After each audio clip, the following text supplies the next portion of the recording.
Hi అండి.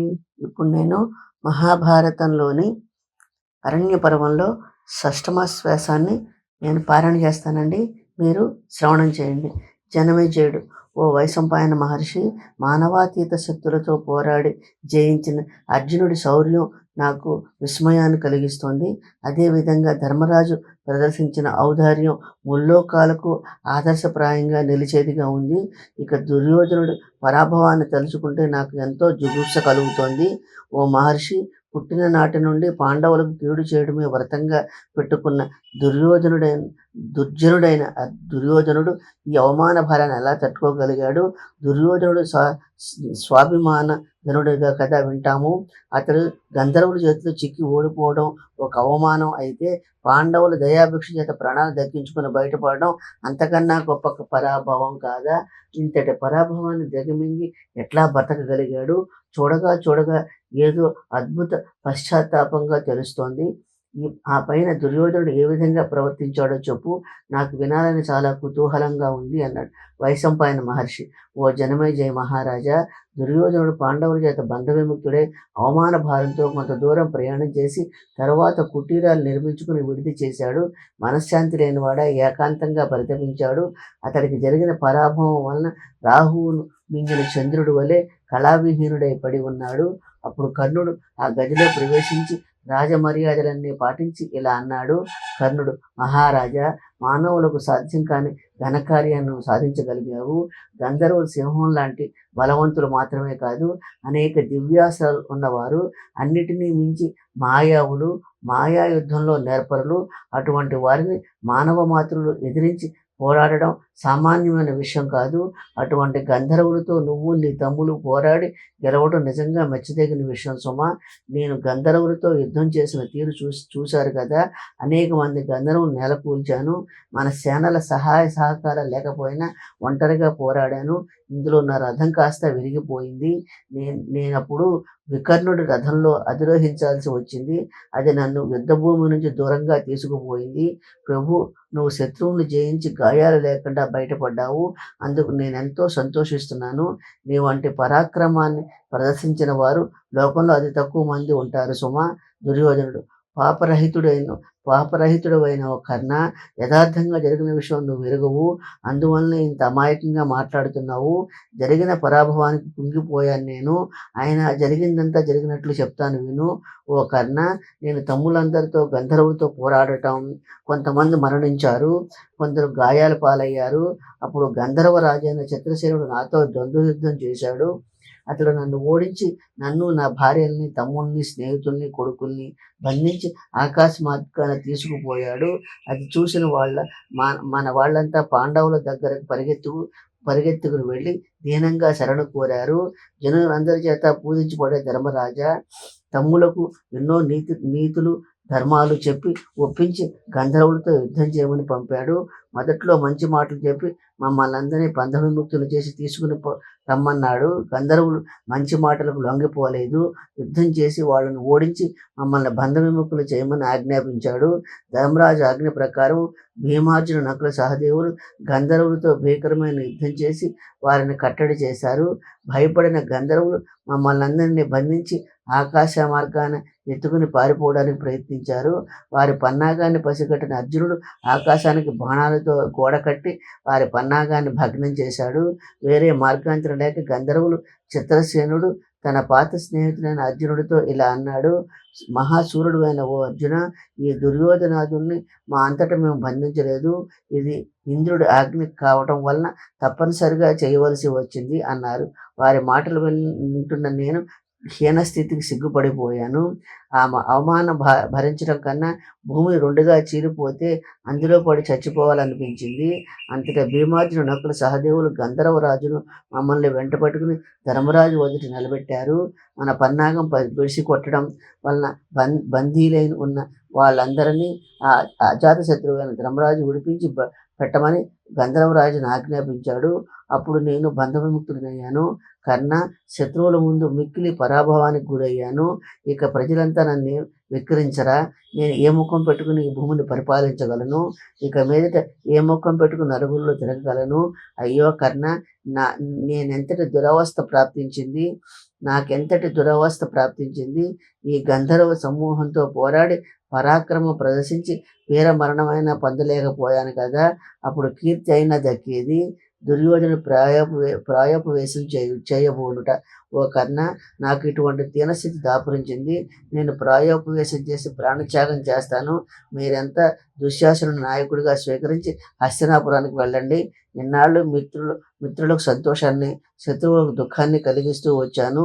ఇప్పుడు శత్రువుల ముందు పరాభవం పొంది పరువు పోగొట్టుకున్నాను.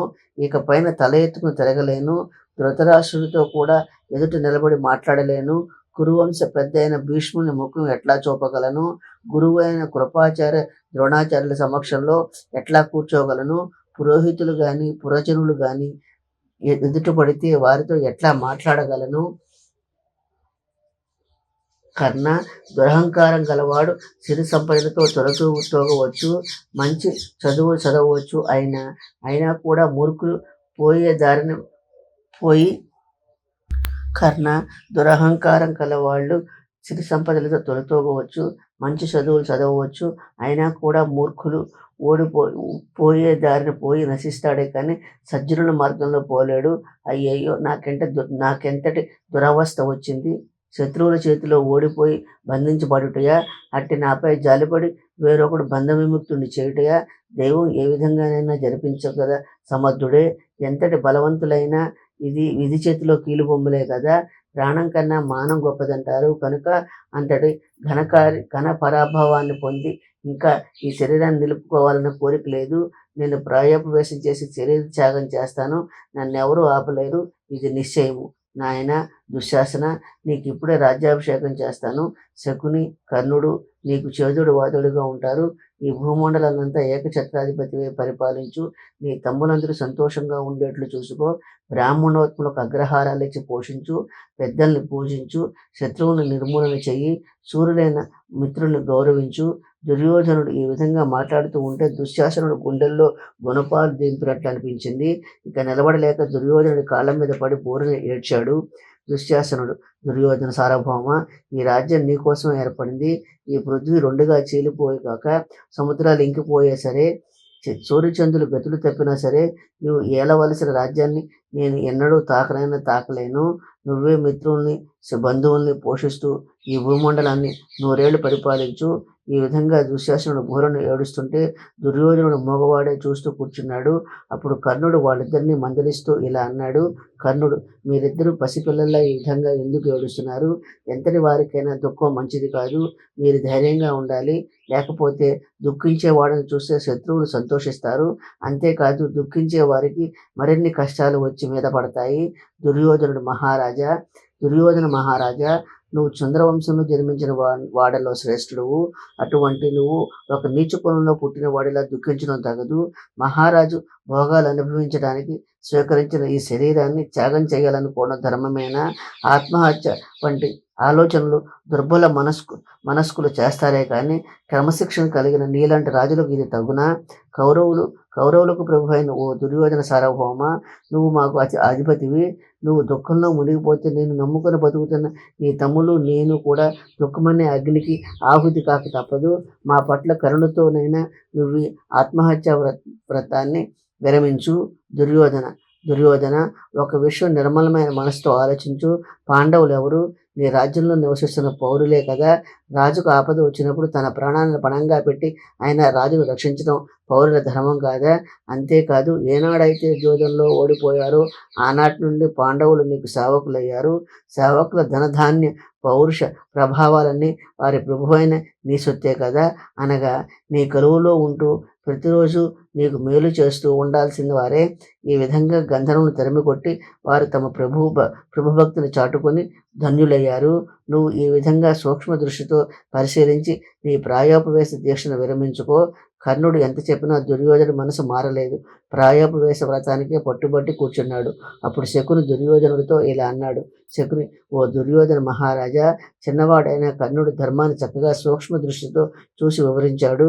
అతడి మాటలు సందర్భ శుద్ధితో పాటు విచక్షణ జ్ఞానంతో కూడుకున్నాయి. అతడు చెప్పినట్లు నీ ప్రాయోపవేశ దీక్షను విరమించు. నువ్వు సామాన్యం పౌరుడు కావు, సార్వభౌముడవు. నీ కర్తవ్యాన్ని గూర్చే జాగ్రత్తగా ఆలోచించి నిర్ణయాలు తీసుకో. నీవు నీ నీకు ఈ భూమి రాజ్య సంపదని కేవలం నా బుద్ధి బలం చేత, మాయాజోదం చేత సంపాదించి ఇచ్చాను. అంతేకాని నువ్వు నీ బాహుబలం చేత సంపాదించింది కాదు కదా. నువ్వు ఈ రాజ్యాన్ని సంపాదించి ఉంటే దాన్ని నువ్వు త్యాగం చేయవచ్చు, కానీ నేను సంపాదించి ఇచ్చిన దాన్ని వదిలేస్తానంటే నా మనసు బాధపడుతుంది. నువ్వు కష్టపడకుండా సంక్రమించిన రాజ్యాన్ని హాయిగా అనుభవించాలే కానీ ఆత్మహత్యకు పూనుకోవడం అవివేకం. నీకు మతి భ్రమించిందంటారు. దుర్యోధన, నాకిప్పుడు నీ బలహీనత అర్థమైంది. నువ్వు పుట్టుకతోనే యువరాజుగా పుట్టి పెరిగావు. అందువల్ల నీలో వ్యావహారిక జ్ఞానం లోపించింది. అందరికి మళ్ళీ పెద్దలకు సేవలు చేయలేదు.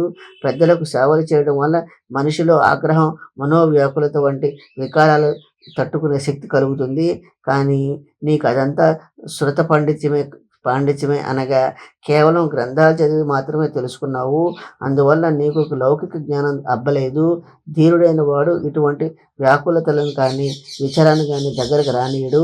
భయపడే స్వభావము, వికారత్వము, మెతక స్వభావము, వ్యవహారిక దక్షత లేకపోవడం వంటి లక్షణాల వల్ల రాజుకు సిరులు తొలగిపోతాయి. ఓ దుర్యోధన మహారాజా, పాండవులు నీకు ఉపకారం చేశారని అనుకుందాము. నువ్వు వారికి ప్రత్యుపకారం చెయ్యి, అదే ధర్మం. అంతేకాని ఆత్మహత్య చేసుకుంటానని పట్టుబట్టి కూర్చోవడం ధీరుడి లక్షణం కాదు. పాండవులు నీకు మేలు చేశారన్న విశ్వాసంతో నువ్వు వాళ్ళని పిలిపించి వారసత్వంగా వారికి ఇవ్వాల్సిన అర్ధరాజ్యాన్ని ఇచ్చి సన్మానించు. దాంతో నీకు కూడా ఈ భూమండలం పైన అఖండమైన కీర్తి పుణ్యం లభిస్తాయి. ఓ దుర్యోధన మహారాజా, పాండవులు నీ సోదరులు. నువ్వు వారు కలిసి ఈ భూమండలాన్ని పాలించండి. దాంతో మీతో పాటు ప్రజలు కూడా సుఖ సంతోషాలతో జీవిస్తారు. శకుని మాటలు విన్న దుర్యోధనుడు పాదాల దగ్గర కూర్చుని విలపిస్తున్న దుశ్శాసను లేవనెత్తి కౌగిలించుకుని కర్ణ శకునునితో ఇలా అన్నాడు. దుర్యోధనుడు, కర్ణ, మీరు నన్ను బాగా విసిగిస్తున్నారు. నాకు ధైర్యం పైన, ధర్మం పైన, సంపదల పైన, ధనధాన్యాల పైన వ్యామోహం లేదు. మీరంతా మీ ఇష్టం వచ్చిన చోటుకు వెళ్ళండి. నన్ను వారించకండి. నా నిర్ణయంలో ఎటువంటి మార్పు లేదు. అప్పుడు కర్ణాదులు, ప్రభు, నిన్ను విడిచి మేము ఎప్పటికీ వెళ్ళలేము. మేము నీతో పాటే సహగమనం చేస్తాం అన్నారు. అప్పుడు సూర్యుడు అస్తమించిన వేళ దుర్యోధనుడు ప్రాయోపవేశ వ్రతాన్ని ఆచరించేందుకు స్నానం చేసి దర్భల మీద కూర్చుని సంధ్యా సమయంలో చేయదగిన విధులు నిర్వర్తించి ఏకాంత ప్రదేశంలో మౌనవ్రతం పాటించి కూర్చున్నాడు. దేవేంద్రుడితో యుద్ధం చేసిన రాక్షసులు ఎందరో పాతాళంలో తలదాచుకుంటున్నారు. వారంతా దుర్యోధనుడు ప్రాయోపవేశ వార్త విని కలత చెందారు. దుర్యోధనుడు మరణిస్తే తమ బలం క్షీణిస్తుందని ఆందోళన చెందారు. భూలోకంలో వాళ్ళ ఆశలన్నీ దుర్యోధన మీదే బతుకుతున్నారు. అందువల్ల ఏదో విధంగా దుర్యోధను ప్రాయోపవేశ వ్రతాన్ని భగ్నం చేయాలన్న వెంటనే వారంతా శుక్రాచార్యుని సహాయంతో ఒక హోమం తలబెట్టారు. ఆ అభిచార హోమం కుండంలో నుండి కృత్య అనే భయంకర సర్పం పుట్టింది. ఆ కృత్య నేను చేయవలసిన పని ఏమిటో అని అడిగింది.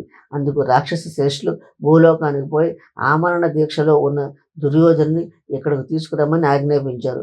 కృత్య వెంటనే దుర్యోధనుని రాక్షసుల ముందుంచింది.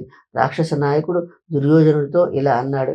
రాక్షస నాయకుడు, అయ్యా దుర్యోధన, నువ్వు మహావీరుడువు, భరత వంశాన్ని ఉద్ధరించడానికి పుట్టినవాడువు. పిరికితనంతో ఇటువంటి సాహసం చేయడం తగదు. ఆత్మహత్య చేసుకునే వారికి ఈ లోకంలో అపకీర్తి లభిస్తుంది. హీనుడు అంటారు. ధర్మార్థాలను చెడగొట్టే ఇటువంటి చెడు ఆలోచన నీకు ఎలా కలిగింది? రాజా, నీ పూర్వజన్మ వృత్తాంతం చెప్తాను విను. అప్పుడు నువ్వెవరో, నువ్వెంత గొప్పవాడువో నీకే తెలుస్తుంది. దుర్యోధన, రాక్షసులమంతా ఈశ్వరుని గురించి తపస్సు చేశాము.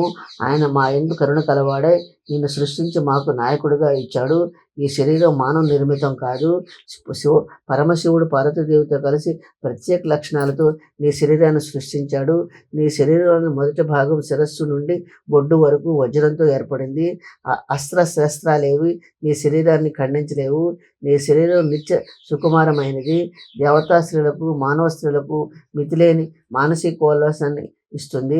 నీకు సహాయం చేయడానికి రాక్షసులు భూలోకంలో అనేక తెగలకు చెందిన రాజులుగా జన్మించారు.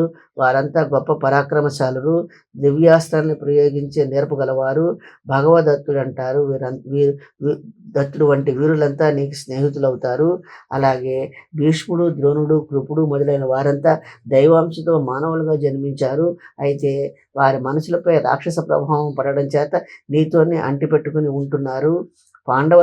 పక్షంలోని దైవాంశ సంభూతులైన అనేక మంది వీరుని దివ్యాస్త్రాల చేత చంపుతారు. పాండవుల బంధుత్వాన్ని మర్చిపోయి నిన్ను చంపాలని ప్రయత్నం చేసి ఆ దుస్సాహసంతో మరణిస్తారు. నీ నీ మనస్సులో అర్జునుని గూర్చి భయం పెట్టుకుని ఏడిపిస్తోంది. ఆ విషయం మాకు తెలుసు. అందుకు ఉపాయం ఆలోచించాం. శ్రీకృష్ణుడు నరకాసురుని చంపాడు.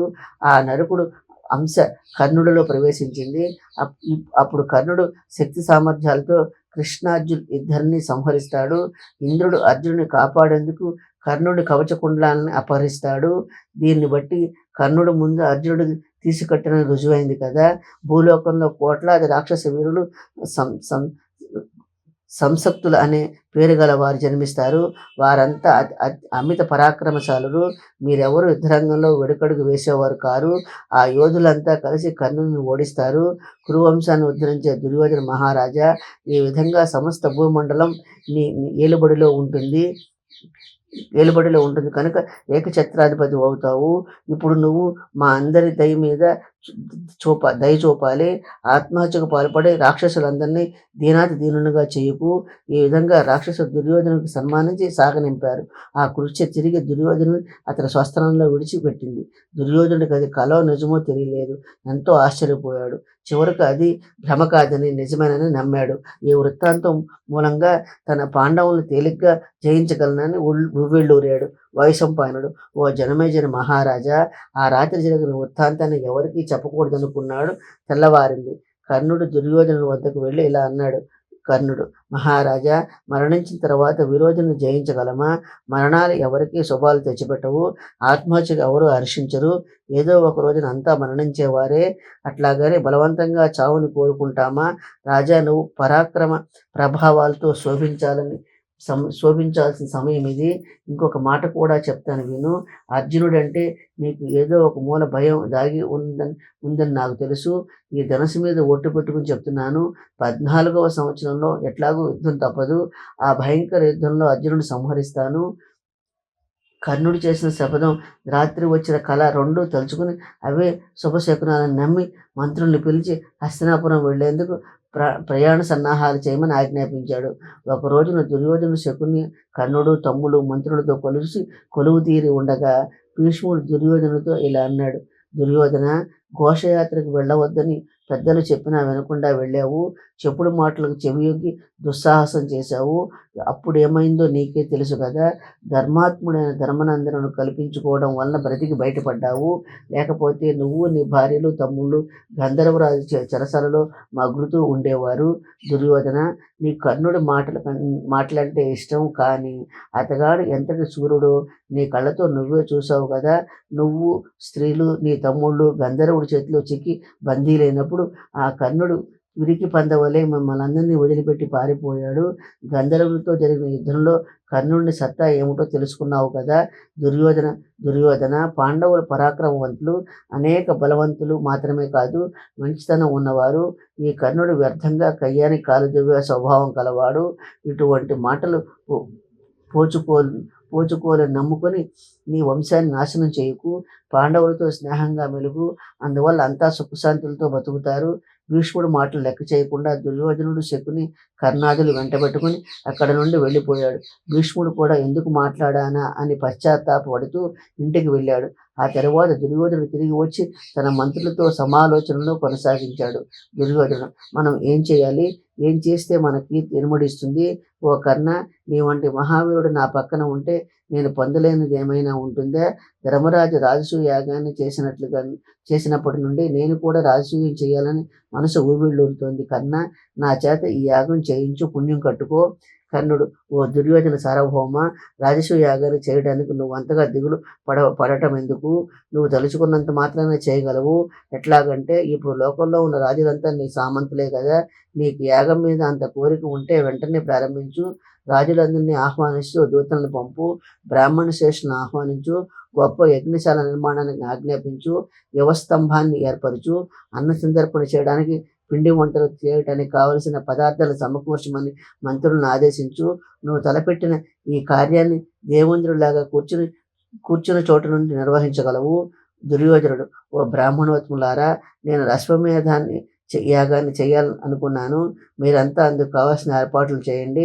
బ్రాహ్మణ శ్రేష్ఠులు: ఓ దుర్యోధన మహారాజా, పాండవులు నీకు శత్రువులు కదా. శత్రురాజులు అందరినీ నిశ్శేషంగా నిర్మూలిస్తే గాని యాగాన్ని ప్రారంభించలేము. కావున నువ్వు పాండవులను ముందు జయించు, ఆ తర్వాత యాగాన్ని గురించి ఆలోచించు. అయితే మహారాజా, నువ్వు నిరాశ చెందాల్సిన పని లేదు. వైష్ణవ యాగం కూడా రాజసూయ యాగం వంటిదే. దాన్ని పూర్వం వాసుదేవుడు చేశాడు. ఇందులో ఎటువంటి ఆటంకాలు ఉండవు. పురోహితుడు చెప్పిన మాటలు సముచితంగానే ఉన్నాయని భావించి దుర్యోధనుడు తల్లిదండ్రులకు, భీష్మునికి, ద్రోణ కృపలకు తెలిపాడు. దుర్యోధనుడు తల్లిదండ్రుల వద్ద నుండి, పెద్దల వద్ద నుండి అనుమతి తీసుకుని యాగానికి సన్నాహాలు చేశాడు. హస్తినాపురానికి దగ్గరలో ఉన్న యాగశాల నిర్మించేందుకు స్థలాన్ని నిర్ణయించారు. అక్కడే గృహ నిర్మాణానికి అవసరమైన ఏర్పాట్లన్నీ చురుగ్గా సాగాయి. యాగానికి కావలసిన ఉపకరణాలని, వస్తు సామాగ్రిని అంతా సమకూర్చారు. దేశాల రాజులందరినీ ఆహ్వానించేందుకు శ్రేష్టమైన బ్రాహ్మణ రాయబారులను పంపాడు. దుశ్శాసనుడు దూతలతో ఒకటిని పిలిచి, నువ్వు ద్వైతవనానికి పోయి పాండవుల ఆశ్రమంలో నివసిస్తున్న బ్రాహ్మణుని ఆహ్వానించమని పంపాడు.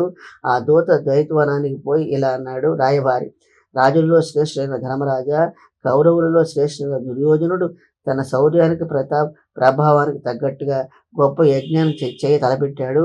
ఆ యాగానికి కావలసిన వస్తు సామాగ్రి, సంబరాలని సమకూర్చుకున్నాడు. ఆ యజ్ఞాన్ని చూసేందుకు నిన్ను, నీ తమ్ముల్ని, నీతో ఉన్న ఈ బ్రాహ్మణోత్తముల్ని ఆహ్వానించమని దుర్యోధన సార్వభౌముడు నీ వద్దకు నన్ను దూతగా పంపాడు. కావున దయచేసి యజ్ఞానికి రావలసింది. ధర్మరాజు: మహానుభావుడైన దుర్యోధనుడు అంత పెద్ద యాగాన్ని తలపెట్టి మమ్మల్ని ఆహ్వానించడం సంతోషంగా ఉంది. అయితే మేము ఇప్పుడు అరణ్యవాస దీక్షలో ఉన్నాము. అటు పిమ్మట అజ్ఞాతవాసాన్ని పూర్తి చేసుకోవాలి. ఈలోపు రాలేకపోతున్నామని చెప్పడానికి ఎంతో చింతిస్తున్నాము. ఈ విషయాన్ని నీ రాజుకు తెలుపవలసింది. భీముడు: ఓరి దూత, సావధానంగా విను. 13 సంవత్సరాల కాలం తీరిన తరువాత, అనగా మా అరణ్యవాస, అజ్ఞాతవాసాలు అయ్యాక, పాండవుల అన్నగారైన ధర్మనందనులకు మంత్రమహిమ గల దివ్యాస్త్రాలతో పిలవకుండగానే వచ్చి హోమగుండాన్ని పేల్చి అందులో ధృతరాష్ట్రుని, 100 పుత్రుల్ని యజ్ఞ పశువులుగా అర్పిస్తాము. ఈ యజ్ఞం జరిగేటప్పుడు మేమంతా వస్తాము. ఈ మాటలన్నీ ఎటువంటి జంకు గొంకు లేకుండా దుర్యోధనుడితో చెప్పు. ఆ రాయబారి పోయి దుర్యోధనులకు ఈ మాటలన్నీ ఉన్నది ఉన్నట్లుగా చెప్పాడు. దేశంలో ఉండే రాజులు, ఋషులు, ప్రజలు దుర్యోధనుడు చేసే యజ్ఞం చూడడానికి వచ్చారు. దుర్యోధనుడు శాసనం ప్రకారం దేశంలో ఉన్న రాజులు, ప్రజలు, ఋషులు వైష్ణవ యాగాన్ని చూడడానికి తరలి వచ్చారు. యజ్ఞానికి వచ్చిన వారికి తాహతు బట్టి దానాలు ఇచ్చేందుకు ధృతరాష్ట్రుడు విధులను నియమించాడు. దాంతో బ్రాహ్మణులకు పుష్కలంగా దక్షిణలు దొరికాయి. అన్నదానం గొప్పగా జరిగింది. వచ్చిన వాళ్ళందరికీ వస్త్రాలు, ఆభరణాలు, గోవుల్ని దానాలు ఇచ్చారు. యజ్ఞం అంతా శాస్త్ర విధిని అనుసరించి జరిగింది. కర్మకాండలో ఎక్కడా లోపాలు జరగలేదు. అందువల్ల ప్రాయశ్చిత్తాలు అవసరం లేకుండా పోయింది.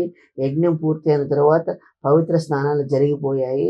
దుర్యోధనుడు రాజులందరినీ తగు రీతిగా సన్మానించి సాగనింపాడు. యజ్ఞానికి వచ్చిన వారు దుర్యోధను ఇలా దీవించారు: దుర్యోధన మహారాజా, పూర్వం హరిశ్చంద్రుడు, ఈ మధ్య ధర్మనందనుడు అశ్వమేధ యాగాలు చేశారు. అయితే అవేవి ఈ వైష్ణవ యాగానికి పనికి సాటి రావు అని కొందరైతే మనసులో ధర్మనందనుడు చేసిన అశ్వమేధం ముందు దిగదుడిపే అని అనుకున్నారు. అంతట దుర్యోధనుడు తల్లిదండ్రులైన ధృతరాష్ట్రునికి, గాంధారికి నమస్కరించి గురువులైన ద్రోణ కృపాచార్యులకు అభివాదం తెలిపారు. పితామహుడైన భీష్ముడికి వందనం చేశారు. కర్ణుడు: దుర్యోధన మహారాజా, ఇటువంటి ప్రాయశ్చిత్తాలు లేకుండా ఈ వైష్ణవ యాగాన్ని చేశావు. యుద్ధరంగంలో పాండవులందరినీ జయించి త్వరలో రాజసూయం కూడా చెయ్యి. రాజరాజా, యుద్ధంలో పాండవులను ఎట్లా ఎదుర్కొనటమా అన్న చింత పెట్టుకోకు. రణరంగంలో దేవేంద్రుడి కొడుకైన అర్జునుడిని సంహరిస్తాను.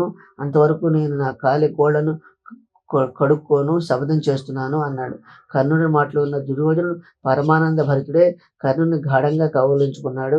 ఓ కర్ణ, నాకు నీ సహాయం ఉండగా పాండవులను జయించడం ఏమంత కష్టం కాదు సుమా అన్నాడు.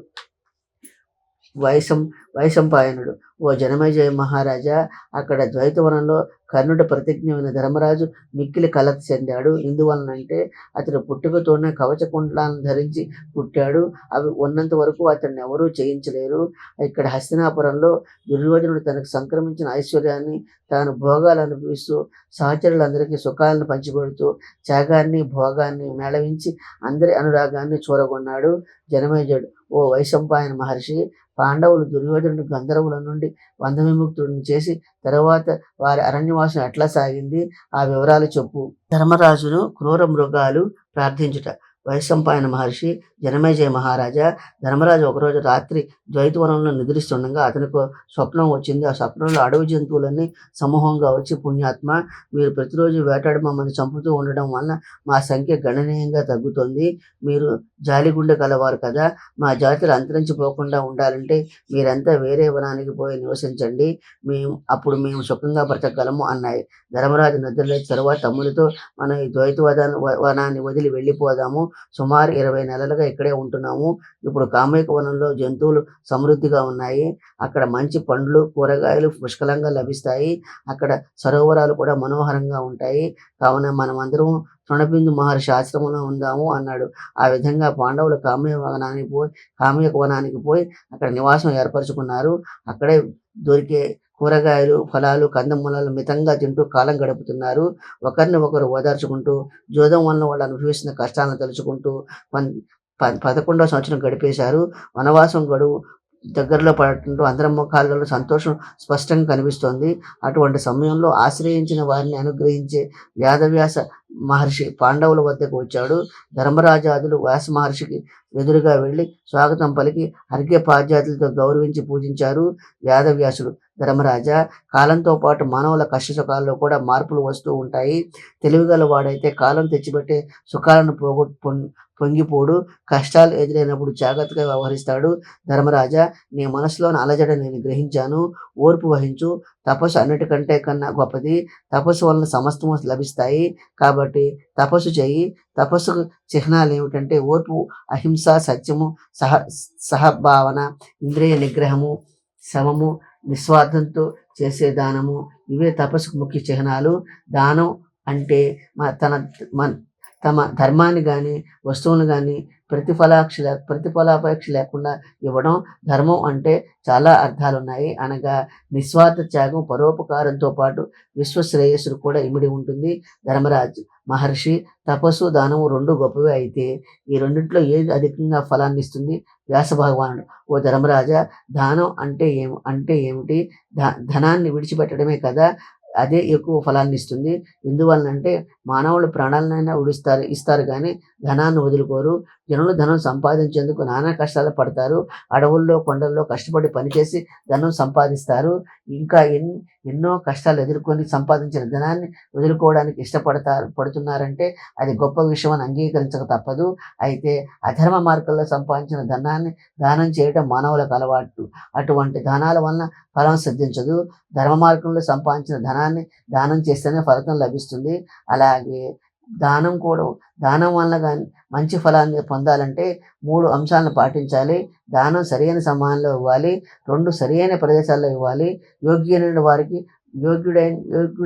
వాడికి, పాత్రుడైన వాడికి దానం ఇవ్వాలి. పూర్వం మద్గులుడనే బ్రాహ్మణుడు సన్మార్గంలో సంపాదించిన వరి ధాన్యాన్ని ఒక కలశంలో పోసి యోగ్యుడైన వ్యక్తికి దానం ఇవ్వడం వల్లే ముక్తి పొందాడు. ధర్మరాజు, ఓ మునీంద్ర, బ్రాహ్మణ శ్రేష్ఠుడైన మద్గలుడు వృత్తాంతం తెలుపు. ధర్మరాజుకు వ్యాసుడు మద్గలుని వృత్తాంతం తెలుపుట. వ్యాస మహర్షి, ఓ ధర్మరాజా, పూర్వం కురుక్షేత్రంలో మద్గలుడు అనే బ్రాహ్మణుడు శ్రేష్ఠుడు ఉండేవాడు. అతడు మహనీయుడు, సత్యవచనుడు, ఇంద్రియ నిగ్రహం కలవాడు, వైరాగ్యం కలవాడు. అతడు ఉంచవృత్తిని జీవనోపాధిగా చేసుకుని జీవించేవాడు. ఉంచవృత్తి అంటే పొలాల్లో రాలిన ధాన్యాన్ని ఏరుకుని ఆ ధాన్యాన్ని ఆహారంగా స్వీకరిస్తూ జీవించడం. 15 రోజులు నిరాహార దీక్షతో గడిపేవాడు. అనగా పాడ్యమి నాడు గింజలు ఏరటం ప్రారంభించి అమావాస్య దాకా లేదా పౌర్ణమి నాటికి 4 కుంచాల ధాన్యాన్ని ప్రోగు చేసేవాడు. అట్లా ప్రోగు చేసిన ధాన్యాన్ని అమావాస్య లేదా పౌర్ణమి నాడు వంట చేసి వండిన అన్నాన్ని దేవతలకు, పితృదేవతలకు నివేదన చేసి అతిథులకు పెట్టి మిగిలిన తాను తినేవాడు. ఈ విధంగా కేవలం శరీరాన్ని నిలుపుకోవడానికి మాత్రమే ఆహారాన్ని స్వీకరిస్తూ మిగిలిన పక్షం రోజులు ఉపవాస దీక్ష ఆచరించేవారు. ఒక రోజున మద్గురుడు భోజనం చేసే సమయానికి ఒక బ్రాహ్మణుడు వచ్చి బాగా ఆకలిగా ఉంది, అన్నం పెట్టమన్నాడు. అతని శరీరం అంతా దుమ్ము కొట్టుకుని అసహ్యంగా ఉంది. జుట్టంతా వికారంగా విరబోసుకొని చింపిరి గుడ్డలతో అన్నం పెట్టమని వచ్చాడు. అతను నోరు తెరిచి అడిగితే అన్ని దుర్భాషలే వచ్చాయి. అతని పేరు దూర్వాసుడు. మద్గలుడు అతడి వేషభాషలను గురించి పట్టించుకోనకుండా తనకు మిగిలిన అన్నం అతడికి పెట్టాడు. ఆ దుర్వాసు తిన్నంత తిని మిగిలినది ఒంటికి పూసుకుని నిర్లక్ష్యంగా అక్కడి నుంచి వెళ్ళిపోయాడు. దుర్వాసుడు ఈ విధంగా 6 పర్వదినాలు, అమావాస్యలు, పౌర్ణములు ఆహారాన్ని స్వీకరించి మద్గలుడిని పరీక్షించాడు. కానీ మద్గలుడు మనసులో కొంచెమైనా కోపతాపాలు కనిపించలేదు. దూర్వాసుని ఆశ్చర్యపోయాడు. సంతోషంతో ఇలా అన్నాడు. దూర్వాసుని, పాపరహితుడా, ఓ మద్గలముని, నీతో సమానమైన దానగుణం ఉన్నవాణ్ణి నేను ఇంతవరకు చూడలేదు. నువ్వు సత్వగుణంతో ప్రకాశిస్తున్నావు. అన్నదానం చేయడంలో నీకు సాటి ఎవరూ రారు. నువ్వు నాకు అన్నం పెడుతున్నప్పుడు నీలో ఎటువంటి యావగింపు, కోపతాపాలు, విసుగు వంటివి ఏవీ కనిపించలేదు. నువ్వు అతిథిని అవమానించకుండా ప్రేమ, భక్తి పాటించావు. అన్నదానం వల్ల ప్రసన్నత, సత్యము, ధైర్యము, ఇంద్రియ నిగ్రహము, పరుల సొత్తుకు ఆశపడకపోవడం, కోరిక లేకపోవడం అనేవి నీకు సంపదలయ్యాయి. నువ్వు అన్నీ ఉన్న సంపన్నుడివే. తపస్సుకు నిలయమైన వాడా, ఓ మద్గల మహర్షి, నాలుక ఎల్లప్పుడూ రుచులనే కోరుకుంటూ ఉంటుంది. అట్లాగే ఆకలి ఓర్పును, ఇంద్రియ నిగ్రహాన్ని నాశనం చేస్తుంది. నువ్వు ఆకలిని, నాలుకను కూడా జయించావు, జిహ్వను కూడా జయించావు. శరీరాన్ని కాపాడుకునేందుకు అవసరమైన అన్నాన్ని తిని బ్రతకాలనే కోరికను కూడా జయించావు. నీ గొప్పతనాన్ని ఏమని చెప్పగలను, ఎట్లా వర్ణించను? చిత్తాన్ని, ఇంద్రియాల నడవడిని సరిగా ఉండేట్లుగా నియంత్రించే ధర్మమే తపస్సుని పెద్దలంటారు. ఓ మద్గలముని, ఆ నిర్వచనానికి సరిపోయే తపశ్శాలివి నువ్వే సుమా. దేవతలు నీ తపోబలాన్ని కీర్తిస్తున్నారు. నీ సత్కీర్తి వల్ల ఈ శరీరంతోనే స్వర్గానికి వెళ్ళగలవు అన్నాడు. ఇంతలో దేవదూత వచ్చి ఇలా అన్నాడు. ఓ మద్గల మహర్షి, నువ్వు పుణ్యాత్ముడువు. నిన్ను నీ శరీరంతోనే స్వర్గానికి తీసుకుని వెళ్లేందుకు విమానం తెచ్చాము. విమానం అధిరోహించు అన్నారు. దేవదూతతో మహర్షి ఇలా అన్నాడు. ఓ దేవదూత, స్వర్గం ఎటువంటిది? ఆ స్వర్గలోకాన్ని గురించి నాకు తెలుపు అన్నాడు. అందుకు దేవదూత ఇలా బదులు చెప్పాడు. దేవదూత, మునులలో శ్రేష్టమైన ఓ మద్గలుడా, స్వర్గం భూలోకానికి పైన ఉంటుంది. అక్కడ తపస్సులో సిద్ధి పొందిన వారు, సత్యాన్ని పాటిస్తూ కృతకృత్యులైన వారు, దాన ధర్మాలు చేసిన వారు, పరాక్రమంతో యుద్ధంలో మరణించిన వారు భోగాలు అనుభవిస్తూ ఉంటారు. అందులో అష్టవసువులు, సాధ్యులు, దేవర్షులు, మరుత్తులు, వసువులు ఆయా స్థలాలలో నివసిస్తూ ఉంటారు. స్వర్గం 33,000 ఆమడల విస్తీర్ణంలో ఉంటుంది. అక్కడ దేవతల విహార స్థలమైన నందనోద్యానము ఉన్నది.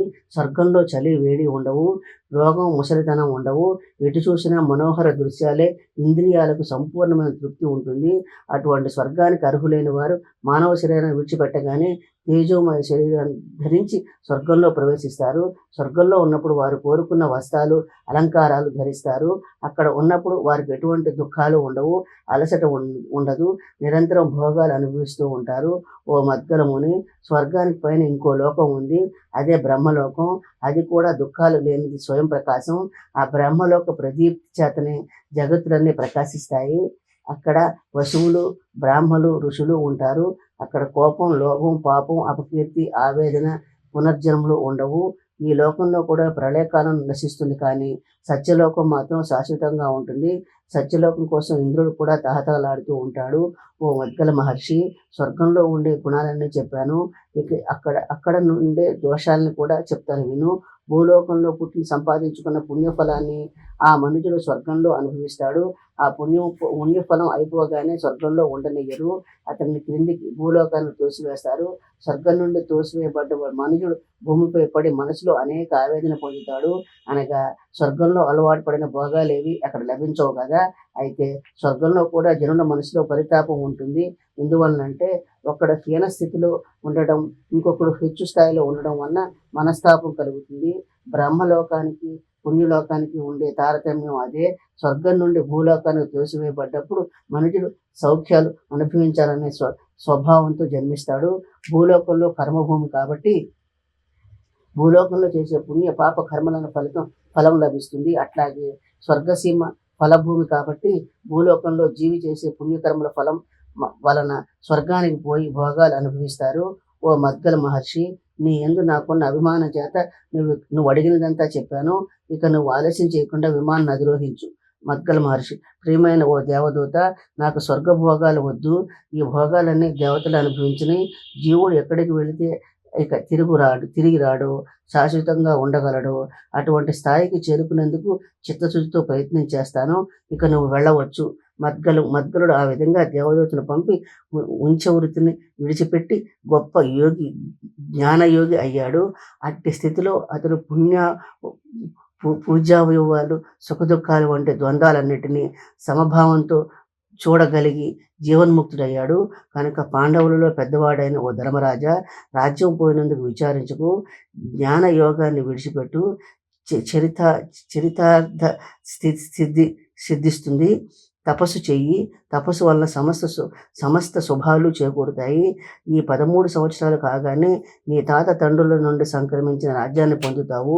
వ్యాస మహర్షి ధర్మరాజుకు ఉపదేశం చేసి తన ఆశ్రమానికి వెళ్ళిపోయాడు. తరువాత పాండవులంతా కామ్యక వనాన్ని వదిలి తృణబిందు ఆశ్రమానికి చేరుకున్నారు. ద్రౌపదిని దౌమ్యుడు ఆశ్రమంలో ఉంచి వేటాడేందుకు పాండవులంతా తలో మూలకు వెళ్ళారు. సైంధవుడు ద్రౌపదిని చూసి మోహించుట. జయద్రథుడు సింధు దేశానికి ప్రభువు. అతడినే సైంధవుడని కూడా అంటారు. ధృతరాష్ట్రుడి కూతురు దుశ్శలకు భర్త మహాపరాక్రమవంతుడు. సాల్వరాజు పుత్రికను వివాహమాడేందుకు చతురంగ బలాలతో బయలుదేరాడు. వనాలన్నీ దాటుకుంటూ తృణబిందు ఆశ్రమంలో నిలబడి ఉన్న ద్రౌపదిని చూశాడు. అంతే, ఆమె నుండి చూపులు మరల్చుకోలేకపోయాడు.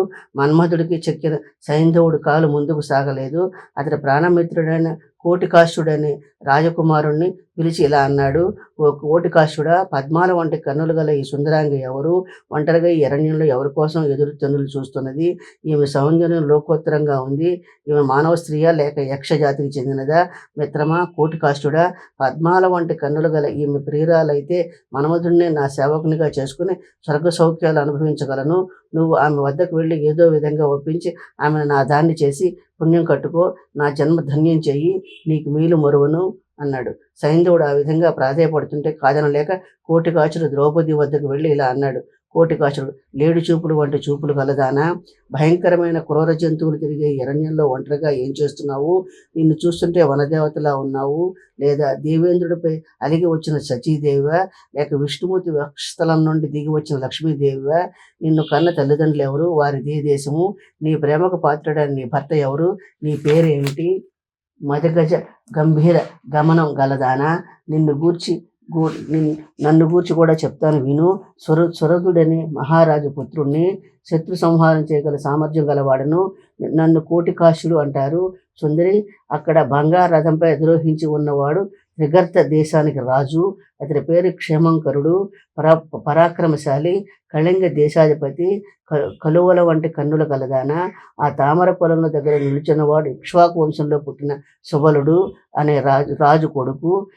అడుగో, ఎర్రని గుర్రాలు పూంచిన రథంలో వెలుగుతున్న ప్రభు సింధు సౌవీర దేశాల అధినేత జయద్రథుడు. నిన్ను చూడగానే నిన్ను గూర్చి తెలుసుకోవాలని కుతూహలంతో నన్ను నీ వద్దకు పంపాడు. ద్రౌపది: అన్నా కోటికాశ, అడవిలో ఈ ఆశ్రమంలో ఒంటరిగా ఉన్నాను కదా అని నువ్వు నా దగ్గరికి రావడం, ఈ విధంగా మాట్లాడడం సమంజసంగా లేదు. నేను కొడుకులున్న దానను, ధర్మాన్ని అనుసరిస్తున్న దానను. నన్ను ఒక సామాన్య స్త్రీగా భావించి మాట్లాడడం భావ్యం కాదు. ఓ కోటికాశుడా, దానవ వీరుడైన శివచక్రవర్తి వంశంలో జన్మించావు. నీ సంగతి నాకు తెలుసు. నా సంగతి కూడా చెప్తాను విను. నేను పాంచాల ప్రభువైన ద్రౌపదుడి పుత్రికను. నన్ను కృష్ణ అని పిలుస్తారు. పాండవరాజు పుత్రులైన ధర్మరాజు, భీమసేనుడు, అర్జున, నకర సహదేవులు నేను ధర్మపత్నిని. వీరులైన పాండవులు నన్ను ఈ ఆశ్రమంలో ఉంచి వేటకు వెళ్ళారు. కొద్దిసేపట్లో తిరిగి వస్తారు.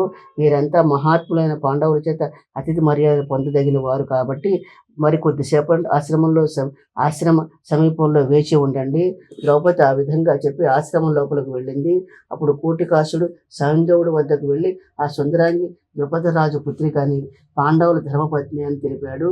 కానీ కామాంధుడైన జయద్రథుడు భటులను వెంట పెట్టుకుని బలాత్కారంగా తీసుకుని పోవాలని సింహం ఉండే గుహలోనికి తోడేలు సమీపించినట్లు పాండవులుండే కుటీరంలోకి ప్రవేశించి ద్రౌపదితో ఇలా అన్నాడు. జయద్రథుడు: అందమైన కనులు కలదానా ద్రౌపది, నువ్వు కులాసాగా ఉన్నావా? నీ అనురాగాన్ని కోరుకునే నీ భర్తలైన పాండవులు క్షేమమే కదా?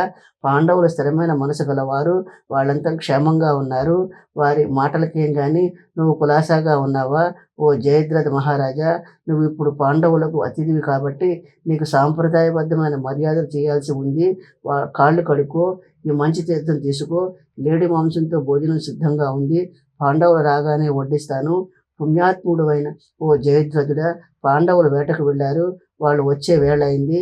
వాళ్ళు రాగానే నీకు నీ పరివారానికి తగిన మర్యాదలు చేస్తారు. అంతవరకు వేచి ఉండు. జయద్రథుడు: ఓ ద్రౌపది, నువ్వు నాకు చేయాల్సిన అతిథి మర్యాదలన్నీ పొందాను. అయితే మన్మథుని బాణాల చేత నా హృదయం అంతా తూట్లు పడిపోయింది. నువ్వు నా కోరికను మన్నించి రథాన్ని ఎక్కువ కలిసి వెళదాము. పాండవులందరూ రాజ్యాన్ని పోగొట్టుకుని లోకంలో అంతా వెక్కిరిస్తూ ఉంటే ఇక్కడ అడవిలో తలదాచుకుంటున్నారు. ఇటువంటి దీనులైన పాండవుల్ని నమ్ముకుంటే ఏమైనా సుఖపడగలవా? లోకంలో ఆడవాళ్ళు ఎక్కడైనా దరిద్రులను కోరుకుంటారా? ఓ ద్రౌపది, సమస్త సింధు దేశాన్ని ఏలుకునే మహారాజు నేనే. అట్టి నన్ను నువ్వు ఏలుకో, నాతో వచ్చి సమస్త భోగాలు అనుభవించు. ద్రౌపది కంపించిపోయిన హృదయంతో కొంచెం దూరంగా జరిగింది. ఓ జయద్రథుడా, ధృతరాష్ట్రుడి కూతురు దుశ్శల పాండుపుత్రులకు సోదరి అవుతుంది. నువ్వు ఆ దుశ్శలకు భర్తవు, అనగా నాకు సోదరుడువు. కనుక నువ్వు న్యాయాన్ని ధర్మాన్ని అతిక్రమించి మాట్లాడడం తగదు. నీవు నీతి ధర్మం ఉన్న వంశంలో పుట్టావు. అట్టి నువ్వు ధర్మాన్ని ఎట్లా ఆచరిస్తూ కాపాడుకోవాలో తెలుసుకోవద్దా? ఇహపరాలకు అపకారం తెచ్చే ఈ మార్గంలో పోవడం తగదు. జయద్రథుడు చిరునవ్వు నవ్వుతూ: ఓ ద్రౌపది, సాధారణ మనుషుల ధర్మం వేరు, రాజధర్మం వేరు. రాజులకు పూర్తి స్వేచ్ఛ ఉంది. రాజుల స్త్రీల బంధుత్వాల విషయంలో తారతమ్యాల గురించి ఆలోచించాల్సిన పని లేదు. అవసరమైనప్పుడు వినోదం కోసం యథేచ్ఛగా మసులుకోవచ్చు. లోకంలో ఒక విశేష విధి ఉన్నది. అదేమిటంటే స్త్రీల విషయంలో అందరూ అనుభవించదగిన వారే కానీ ప్రత్యేకంగా వారు ఒకరి సొత్తు కాదని. ఆ విశేష విధి అసలు స్త్రీలు ఒకరి సొత్తు అని చెప్పే విషయం ఎక్కడైనా ఉన్నదా? జయద్రథుడి మాటలు ఉన్న ద్రౌపది మనసులో కోపంతో కొత్తలాడింది. ఈ దుష్టుడు మంచి మాటలు లొంగడని గ్రహించింది. అతని పట్ల కొద్దిగా కఠినత్వం చూపక తప్పదని తలచింది. బాగా ఆలోచించి ఇలా అన్నది: ద్రౌపది, రాజవంశంలో జన్మించిన నీచుడా, జయద్రథుడా, పరాక్రమవంతులు, వీరాది వీరులైన పాండవుల ధర్మపత్ని అని చెప్పినా కూడా నువ్వు నన్ను అవమానించే ప్రయత్నం చేస్తున్నావు. ఇది నీకు తగదు. ప్రాణాలపైన తీపి ఉన్నవాడెవడు ఇటువంటి సాహసం చేయుడు. కుంతి కుమారుల్లో శ్రేష్ఠుడు ధర్మాత్ముడైన ధర్మరాజు గొప్ప పరాక్రమం కలవాడు. మదించిన ఏనుగులు ఎవరైనా అంకుశాన్ని చూపించి లోగ తీసుకోవాలని ప్రయత్నించేవాడి గతి ఏమవుతుందో నీకు అదే గతి పడుతుంది. ఇక భీమసేనుడి కోసం కోపం తెప్పించి ఎవరైనా బతకగలరా? వాడి అయిన గోళ్లతో సింహం ఏ విధంగా మదించిన ఏనుగును కుంభస్థలాన్ని చీల్చి మాంసాన్ని తింటుందో అదేవిధంగా భీమసేనుడు నీ గుండెలు చీల్చి నీ రక్తం తాగుతాడు. అర్జునుడి గాంధీవం నుంచి వెలువడే భయంకరమైన బాణాల నుంచి ఎవరూ తప్పించుకోలేరు. నోరు తెరిచి భయంకరమైన కోరలతో మీదకు ఉరికే పెద్ద పులి తన కర్ర పొడుపుతో అదిలించి తప్పించుకోవచ్చునేమో కానీ అర్జునుడి గాంధీవం నుంచి వెలువడే బాణాల నుండి నిన్నెవడు తప్పించలేడు. నకుల సహదేవుడు వారించి సఖ్యం కాని పరాక్రమం, నాగుపాము కొరల నుండి వెలువడే భయంకర విషయం అయినా బయట పడవలవేమో కానీ నకుల సహదేవుల నుంచి తప్పించుకోలేవు. ఓ జయద్రథ, నీకు ఆయువు తీరింది. నువ్వు పాతాళంలో దాక్కున్నా నీకు చావు తప్పదు. యుద్ధంలో పాండవుల పరాక్రమాన్ని దేవతలు కూడా ఎదిరించలేరు. అటువంటి పాండవులకు కీడు తలపెట్టడం అంటే కొరువుతో తలగోకున్నట్లే తెలుసుకో. తేలు ఇండ్రి ఆయువు తీరినట్లే గర్భం ధరిస్తాయి. అదేవిధంగా నీ ఆయువు తీరబట్టే పాండవుల ధర్మపత్ని అయినా నా ఎడల చెడుగా ప్రవర్తించావు. ఇది వినాశనాన్నే సూచిస్తుంది. జయద్రథుడు: ఓ ద్రౌపది, పాండవుల పరాక్రమం నేను ఎరిగింది కాదు. నాకు వారిని గూర్చి చిన్నప్పటి నుంచి తెలుసు. సౌవీరుల వంశంలో జన్మించిన నన్నే భయపెట్టాలని చూస్తున్నావా? నేనేమి పిరికివాడని కాను. నన్ను సామాన్య రాజుగా చూడకు. ద్రౌపది: ఓ జయద్రథుడా, నేను వీరుల ధర్మపత్నిని, సూర్యుల ఇంటి ఆడపడుచును. నీ కళ్ళకు పొరలు కమ్మి నువ్వు నన్ను ఏ విధంగానైనా చూడవచ్చు. నీకు నీతులు బోధించాల్సిన పని నాకు లేదు. నా భర్తలైన పాండవుల మహావీరులు.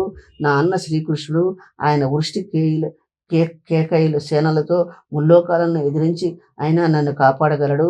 నువ్వు చేస్తున్న ఘోరమైన అపరాధాలు ఏమిటో నీవు అప్పుడు తెలుసుకుంటావు. నువ్వు ఇప్పుడు పశ్చాత్తాపడినా ఏమి ప్రయోజనం ఉండదు. నువ్వు నన్ను ఒక సామాన్య స్త్రీగా ఎంచకు. పరమ పవిత్రమైన నా ప్రాతివర్చ్యమే నన్ను కాపాడుతుంది. కానీ దురాత్ముడైన జయద్రథుడు బలాత్కారంగా ఎత్తుకుని పోయే ప్రయత్నంలో ఉన్నాడని గ్రహించిన ద్రౌపది ధౌమ్యుని గురించి బిగ్గరగా పిలుస్తూ రోధించింది. సైంధవుడు ద్రౌపదిని బలాత్కారంగా తీసుకుని పోవుట. ద్రౌపదిని బలాత్కారంగా అపహరించుకుని పోవాలని నిశ్చయించుకున్న జయద్రథుడు ద్రౌపది చీరచెంగు పట్టుకుని లాగుతూ లాగాడు. అప్పుడు ఆమె ఎడమ చేత్తో బలంగా అతని గుండెలను తాకేట్టు కొట్టింది. దాంతో అతడు మొదట నరికిన వృక్షంలాగా నేలపై పడిపోయాడు. వెంటనే లేచి నిలబడి కోపంగా ఆమెను పట్టుకుని రథంలో ఎక్కించుకుని బయలుదేరాడు. అప్పుడు ద్రౌపది నిస్సహాయంగా ధౌమ్యుడు నమస్కరించింది. అంటే ధౌమ్యుడు జయద్రథుడి రథం వెనక పరిగెత్తుతూ: ఓ రాజా, రాజవంశంలో జన్మించిన నీవు ఇటువంటి నీచపు పని చేయదగునా? నాయనా, నా మాట విను. ఈ ద్రౌపది పుణ్యాత్మురాలు, పతివ్రతా శిరోమణి. వెంటనే ఈమెను విడిచిపెట్టు. పాండవులు వచ్చే వేళయింది. వాళ్ళు వస్తే ఎట్లాగూ నీ ప్రాణాలు తీస్తారు. నువ్వు ఈ పాప నుండి తప్పించుకోలేవు అన్నాడు. పాండవులంతా తాము వేటాడి జంతువులను తీసుకుని ఒకే చోట కలుసుకున్నారు. అప్పుడు ధర్మరాజు: సోదరులారా, నాకు అనేక దుశ్శకునాలు కనిపిస్తున్నాయి. ఏదో ఉపద్రవం ముంచుకొస్తుంది. కౌరవులు ఏదైనా కొత్త పన్నాగం పన్నారా? యుద్ధం అనివార్యమయ్యేట్లు తెలుస్తోంది. ద్రౌపది ఆశ్రమంలో ఒంటరిగా ఉంది. అక్కడ ఏమి ఉపద్రవం ఏర్పడబోతోందో త్వరగా ఆశ్రమానికి పోదాం అన్నాడు. అంతా కలిసి వేగంగా ఆశ్రమానికి వెళ్ళారు. ఆశ్రమంలో ద్రౌపది దాత్రేయిక నేలపై పడి పొర్లుతూ ఏడుస్తోంది. రథసారథి ఇంద్రసేనుడు రథంపై నుండి దూకి ఆమె వద్దకు వెళ్ళి, ఎందుకిట్లా శోకాలు పెడుతున్నావు అని అడిగాడు. అప్పుడు ఆమె సైంధవుడు ద్రౌపదిని బలాత్కారంగా రథంపై తీసుకుని పోయాడని చెప్పింది. అప్పుడు ఇంద్రసేనుడు ఇలా అన్నాడు: ద్రౌపది పాండవులకు 6వ ప్రాణం, మహాప్రతివ్రత. అట్టి మహానుభావురాలిని బలాత్కారంగా ఎత్తుకుపోయేంత ధైర్యం గలవాడా? కామం చేత వాడి కళ్ళు మూసుకుపోయాయి. తప్పించుకుని ఎక్కడికి పోగలడు? భూమిపైన కానీ ఆకాశంలో కానీ ఏ మూల ఉన్నా వాడు తప్పించుకోలేడు. మహావీరులైన పాండవులు అతన్ని పట్టి బంధించక మానరు. ఓ దాత్రేయిక, దుఃఖించకు. పాండవులు జయద్రథుని అడ్డుకుని ద్రౌపదిని విడిపించుకుని రాగలరు. పాండవులు సైంధవునితో యుద్ధం చేయుట. జయద్రథుడు: 13 వంటి కన్నుల కనదాన ద్రౌపది, రథాలపైన వస్తున్న 5గురు నీ భర్తలేనని నాకు అనిపిస్తున్నది. వారిలో ఎవరో నాకు వివరించి చెప్పు. వారిలో యుద్ధం చేయాలంటే ముందుగా వారి స్వభావాలు తెలుసుకుని ఉండడం మంచిదే కదా. ద్రౌపది అతడి వైపు అసహ్యంగా చూస్తూ: ఇక నువ్వు పాండవుల గురించి తెలుసుకున్నా తెలుసుకోకపోయినా నీ ప్రాణాన్ని కాపాడుకోలేవు కదా. ఇక తెలుసుకుని ఏం చేస్తావు? నువ్వు కామాంధుడు అయినందువల్ల మూల్యం చెల్లించకుండా తప్పించుకోలేవు. అయినా అడిగావు కాబట్టి చెప్తాను విను. నువ్వేదో చేస్తావన్న భయంతో చెప్పడం లేదు. ధర్మనందనుని దూరం నుంచైనా చూశాను కాబట్టి ఇక నాకు రక్షణకు భయం లేదన్న ధైర్యంతో చెప్తున్నాను విను. అదిగో ఆ రథం మీద వెలిగిపోతున్న వాడే ధర్మనందనుడు, పుణ్యశీలుడు, యుద్ధంలో అప్రతిహతమైన పరాక్రమం గలవాడు. మేలి బంగార కాంతితో వెలిగిపోతూ ఉంటాడు. ధర్మరాజు కురువంశ రాజుల్లో శ్రేష్ఠుడు, అజాత శత్రువు. ఎంతటి భయంకరమైన యుద్ధాన్నైనా సరే, విరోధి ఎంతటి క్రూరుడైనా సరే, తనను ఆశ్రయించి శరణు కోరితే శత్రువునైనా రక్షించగల దయామయుడు. ఎప్పటికైనా నువ్వు అతన్ని శరణు కోరు, తప్పక క్షమిస్తాడు. నీకు ఇదే చివరి అవకాశము. అదిగో ఆ రథాన్ని చూడు. సాల వృక్షంలా ఏపుగా ఎదిగిన శరీరం కలవాడు. పళ్ళు పటపటా కొరుకుతూ కుసలు కొడుతున్న వాడే వాయుపుత్రుడు భీమసేనుడు. భీముడు పరాక్రమం మానవులకు సాధ్యం కానిది. అతడికి ఎక్కడా ఎదురు ఉండదు. అతడే సాటి. ఆ మహావీరుడికి కోపం వస్తే ప్రళయకాల రుద్రుడవుతాడు. ధర్మరాజుకు ప్రియమైన తమ్ముడు, మంచి ప్రవర్తన గలవాడు. అతడే అర్జునుడు. ఇంద్రియ నిగ్రహం గలవాడు. భయంకరమైన ప్రతాపం చేత శత్రువును తప్పింపజేస్తాడు. అతడు దేవేంద్రుడి పుత్రుడు. కోరికలు కోపతాపాలచే మనస్సు అదుపు తప్పిన ధర్మ మార్గాన్ని విడవని వాడు. నకుల నకులుడు యుద్ధం చేయడంలో గడుసుతనం కశోపగల పరాక్రమవంతుడు, పరోపకార పరాయణుడు, పాండవులు రత్నం వంటివాడు. సహదేవుడు మానవ మాతృడు కాడు, దేవతలతో సమానుడు, గొప్ప పరాక్రమం కలవాడు. అతడే సహదేవుడు. కుంతీదేవికి పాండవులందరిలోకి ఈ సహదేవుడు అంటేనే ఎక్కువ వాత్సల్యము. పంచపాండవులకు ఎవరు జయించలేరు, వీరి బారి నుంచి ఎవరు తప్పించుకోలేరు. ఓ జయద్రథుడా, ఇక నువ్వు కూడా గౌరవాన్ని ప్రాణాన్ని కోల్పోక తప్పదు. ఇంతలో పాండవులు సైంధవ్ రథాన్ని చుట్టుముట్టి బాణాలతో ఆకాశం చీకట్లు కమ్మేట్లు చేశారు. అంతటి జయద్రథుడు సైన్యాన్ని వీరోచితంగా యుద్ధం చేయమని ఆజ్ఞాపించాడు. జయద్రథుడు కూడా రణరంగంలో తన గొప్ప పరాక్రమాన్ని ప్రదర్శించాడు. ఈ విధంగా సింధు సేనలు అనేక మంది రాజులు భీముడిని చుట్టుముట్టారు. భీముడు తన గదతో రథం దిగి సైంధవుడి పైకి ఉరికాడు. ఇంతలో కోటికాసుడు అతన్ని అడ్డగించాడు. భీముడు తన గదతో గుర్రాలను ఏనుగులను కలత చెందించి కొన్నింటిని నేలకూల్చాడు. ఈ విధంగా భీమసేనుడు శత్రుసేనల్ని రూపుమాపి సింహనాదం చేసి యుద్ధాన్ని ప్రారంభించాడు. ధర్మరాజు కోపంతో యుద్ధం చేసి శత్రుసేనల్ని వందలాది సౌరవీరులను రథయోధులను చంపాడు. నకులుడు వాడి అయిన బాణాలను ప్రయోగించి శత్రుయోధుల తలలను ఖండించాడు. సింధురాజు సైన్యం అనే సముద్ర జలాల్లో అర్జునుడు మందర పర్వతంపై జలచరాలనే శత్రు సముదాయాన్ని క్షోభింపజేశాడు. ఆ సమయంలో త్రిగర్త దేశ ప్రభు అయిన సుధన్వుడు గదను ధరించి ధర్మరాజుపై విజృంభించాడు. ధర్మరాజు వాడి అయిన బాణాలతో సుధన్వుడిని అతడి సేనలను కూడా సంహరించాడు. త్రిగర్త వీరుల్లో మహాముఖుడు క్షేమంకరుడు నకులుని చుట్టుముట్టారు. నకులు ఇరువురితో యుద్ధం చేశాడు. మదించిన ఏనుగు నకులుని రథాన్ని ధ్వంసం చేసింది. నకులుడు విరధుడై కత్తితో ఏనుగు తొండాన్ని ఖండించి శాశ్వలుడికి నేల కూలింది. ఏనుగుపై ఉన్న వీరుడు నకులుడు యమలోకానికి పంపి భీముడి రథాన్ని ఎక్కాడు. అంగారకుడు శుభంకరాది 12 మంది సౌవీర రాకుమారుని అర్జునుడు హతమార్చాడు. గుంపులుగా పారిపోతున్న శిబి వంశానికి చెందిన వారిని, సింధు దేశానికి సంబంధించిన వారిని, త్రిగర్త దేశీయుల్ని తప్పించుకోకుండా చుట్టుముట్టి వాళ్ళందరినీ ముక్కలుగా నరికాడు. ఆ ప్రదేశమంతా పీనుగులతో నిండింది. అందమైన భుజకీర్తనలు, ఆభరణాలు, రాజలాంఛనాలతో కూడిన చేతులు, కాళ్ళు, ధనుసులు కుప్పలుగా పడి ఉన్నాయి. నెత్తురు వరదలై ప్రవహించగా అందులో మాంసం ముద్ద నాని బురదైంది. ఆ బురదలో వెంట్రుకలు నాచులా కనిపించాయి. అక్కడ ఏర్పడిన బీభత్సాన్ని వర్ణాతీతము. యుద్ధం అట్లా భయంకరంగా నడుస్తుంటే జయద్రథుడు ద్రౌపదిని తన రథంలోనే వదిలేసి వేరే రథంలో తానే నడుపుకుంటూ పారిపోయాడు. ధర్మరాజు ద్రౌపదిని దోమిని తన రథంలో ఎక్కించుకున్నాడు.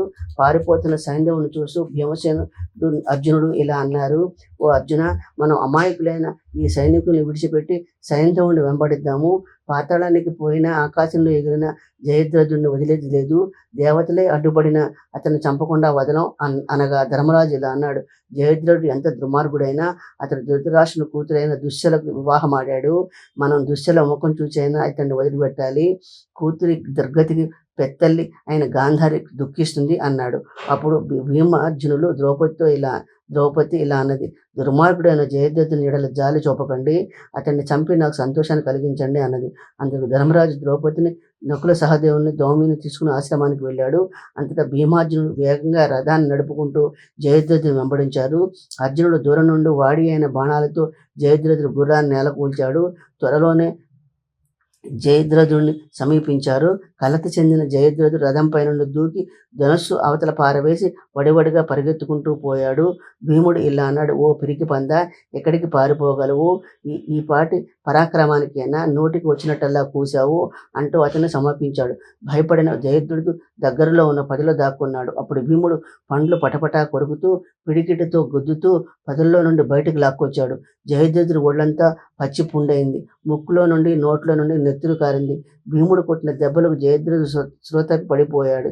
అప్పుడు అర్జునుడు ఇలా అన్నాడు, అన్నా, ఇంతవరకు కొట్టిన దెబ్బలు ఇతడు చాలు, వాడి మీద జాలి చూపు, ఇంకొక దెబ్బ వేసినా వీడు చేస్తాడు. అజాత శత్రువైన ధర్మరాజుని మాట మన్నించి వీడిని ఇంతటితో వదిలిపెట్టు అన్నాడు. అప్పుడు భీముడు, అర్జున, ధర్మరాజు అన్ని విషయాల్లోనూ జాలి చూపుతూనే ఉంటాడు, ఆయనకు లోకం తెలియదు. ఈ విధంగా జాలి చూపడం వలన రాబోయే కీడుని గూర్చి ఆలోచించడు. నువ్వు ధర్మరాజులాగే మారుతున్నావు. ఈ జయద్రథుని క్షమించరాదు అన్నాడు. భీముడు వాడి అయిన ఖడ్గాన్ని తీసుకుని జయద్రథుని తలపై చర్మంతో సహా జుట్టంతా కురిగి అక్కడక్కడ 5 శిఖలు మాత్రం ఉంచి అతడి ముఖం అతడికి అసహ్యం కలిగేట్టు చేశాడు. ఒంటి మీద ఉన్న దుస్తులన్నింటినీ ముక్కలు ముక్కలుగా చేసి ఇలా అన్నాడు: ఓరి నీచుడా, సైంధవుడా, నీకు బ్రతక మీద ఆశ ఉంటే అన్ని సభల్లోనూ నేను పాండవుల దాసుడనని ప్రకటించుకో అని శాసించాడు. ప్రాణంపై తీపితో అతడు భీముడు చెప్పిన దానికి అంగీకరించాడు. అప్పుడు అతడు చేతులు 2 వెనుకకు విరిచి కట్టి తమ రథంపై తెచ్చి ధర్మరాజు సమక్షంలో ఉంచి, ఇతడే జయద్రథుడు, పాండవుల దాసుడు అన్నాడు. అప్పుడు ధర్మరాజు, ఇప్పుడు ఇతడిని పాండవుల దాసుడయ్యాడు కనుక ఇక చంపవద్దు, వదిలేయండి అన్నాడు. అప్పుడు ద్రౌపది, ఈ పాపాత్ముడు మీకు కింకరుడైన వాడు కనుక బంధు విముక్తుడిని చేయండి అన్నది. పాండవులు సైంధవుని విడిచిపెట్టారు. అప్పుడు జయద్రథుడు ధర్మరాజుకు అక్కడ ఆశ్రమవాసులకు నమస్కరించాడు. అతడితో ధర్మరాజు ఇలా అన్నాడు: ఎటువంటి దుష్టుడైనా ఇటువంటి నీచపు పనికి పరభార్యను అపహరించడం పూనుకుంటాడా? నీ వంటి అల్లుపుడు మాత్రమే ఇటు నీచ కృత్యానికి పాల్పడతాడు. నీ వంటి పిరికి పందను ఇంకా ఏమని నిందించగలను? వెంటనే ఇక్కడి నుంచి వెళ్ళిపో అన్నాడు. సైంధవుడు అక్కడి నుంచి గంగానది సమీపంలో సముద్రంలో కలిసే చోట పుణ్యతీర్థం వద్దకు వెళ్ళాడు. యుద్ధంలో ఓడిపోవడం కన్నా పాండవుల చేతిలో అవమానం పొందడం అతన్ని కృంగదీసింది. ఆధ్యాత్మికంగా దీనుడయ్యాడు. మనశ్శాంతి కోసం పుణ్యక్షేత్రాలకు వెళ్లాల్సిన అవసరం ఏర్పడింది. అక్కడే ఉండి పరమశివుడిని గురించి పరమ నిష్ఠతో తపస్సు చేశాడు. పరమశివుడు ప్రత్యక్షమై కరుణించి ఇష్టమైన వరం కోరుకోమన్నాడు.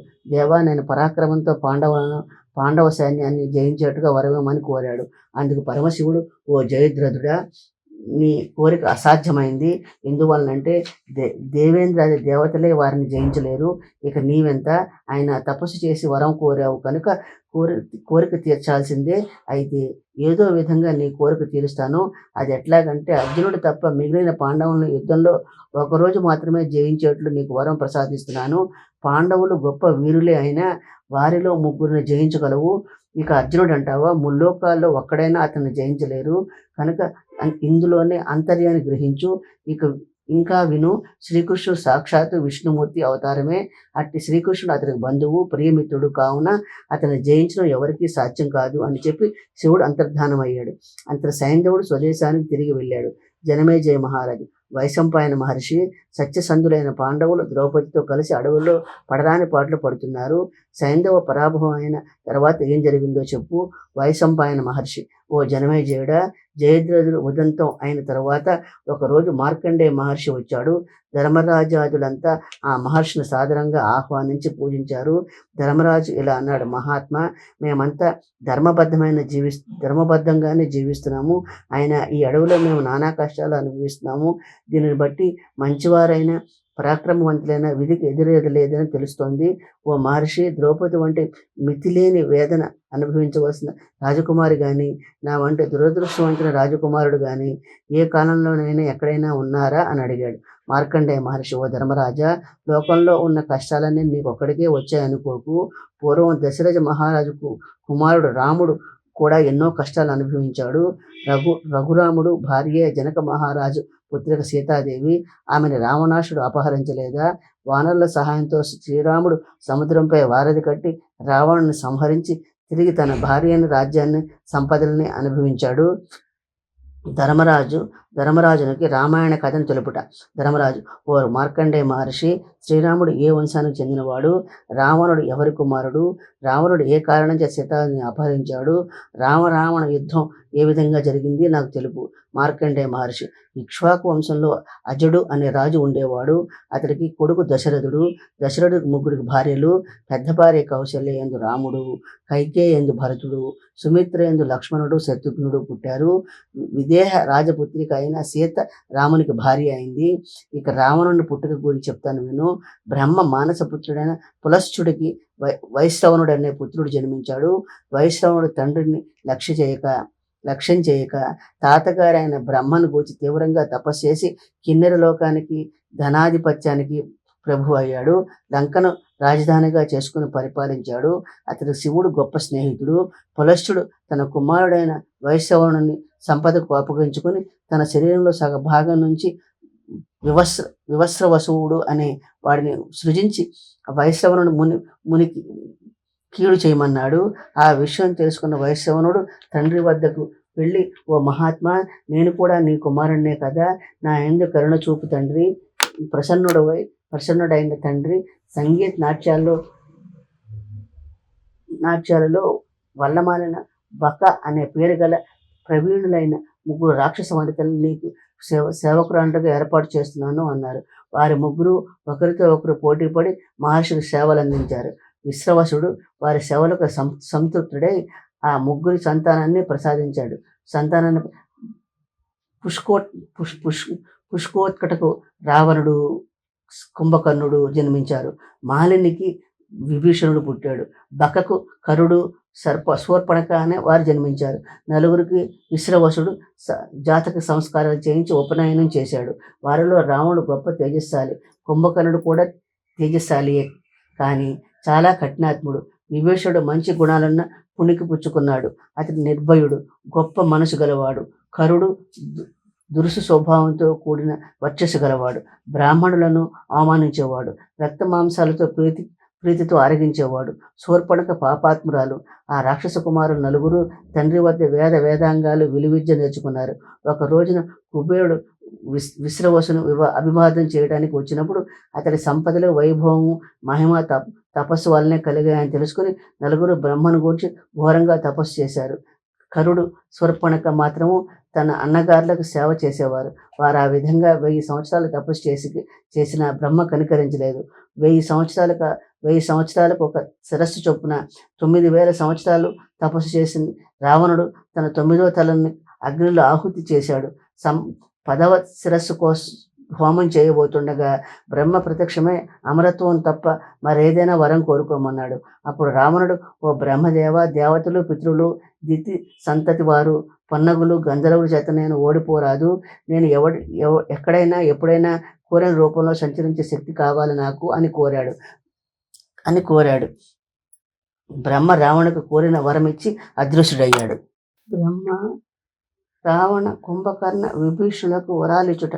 ఓ రావణ, ఒక్క మానవుడి జాతి తప్ప మిగిలిన ఇతర జాతుల వల్ల నీకు మరణ భయం లేదు అని బ్రహ్మ వరం ఇచ్చాడు.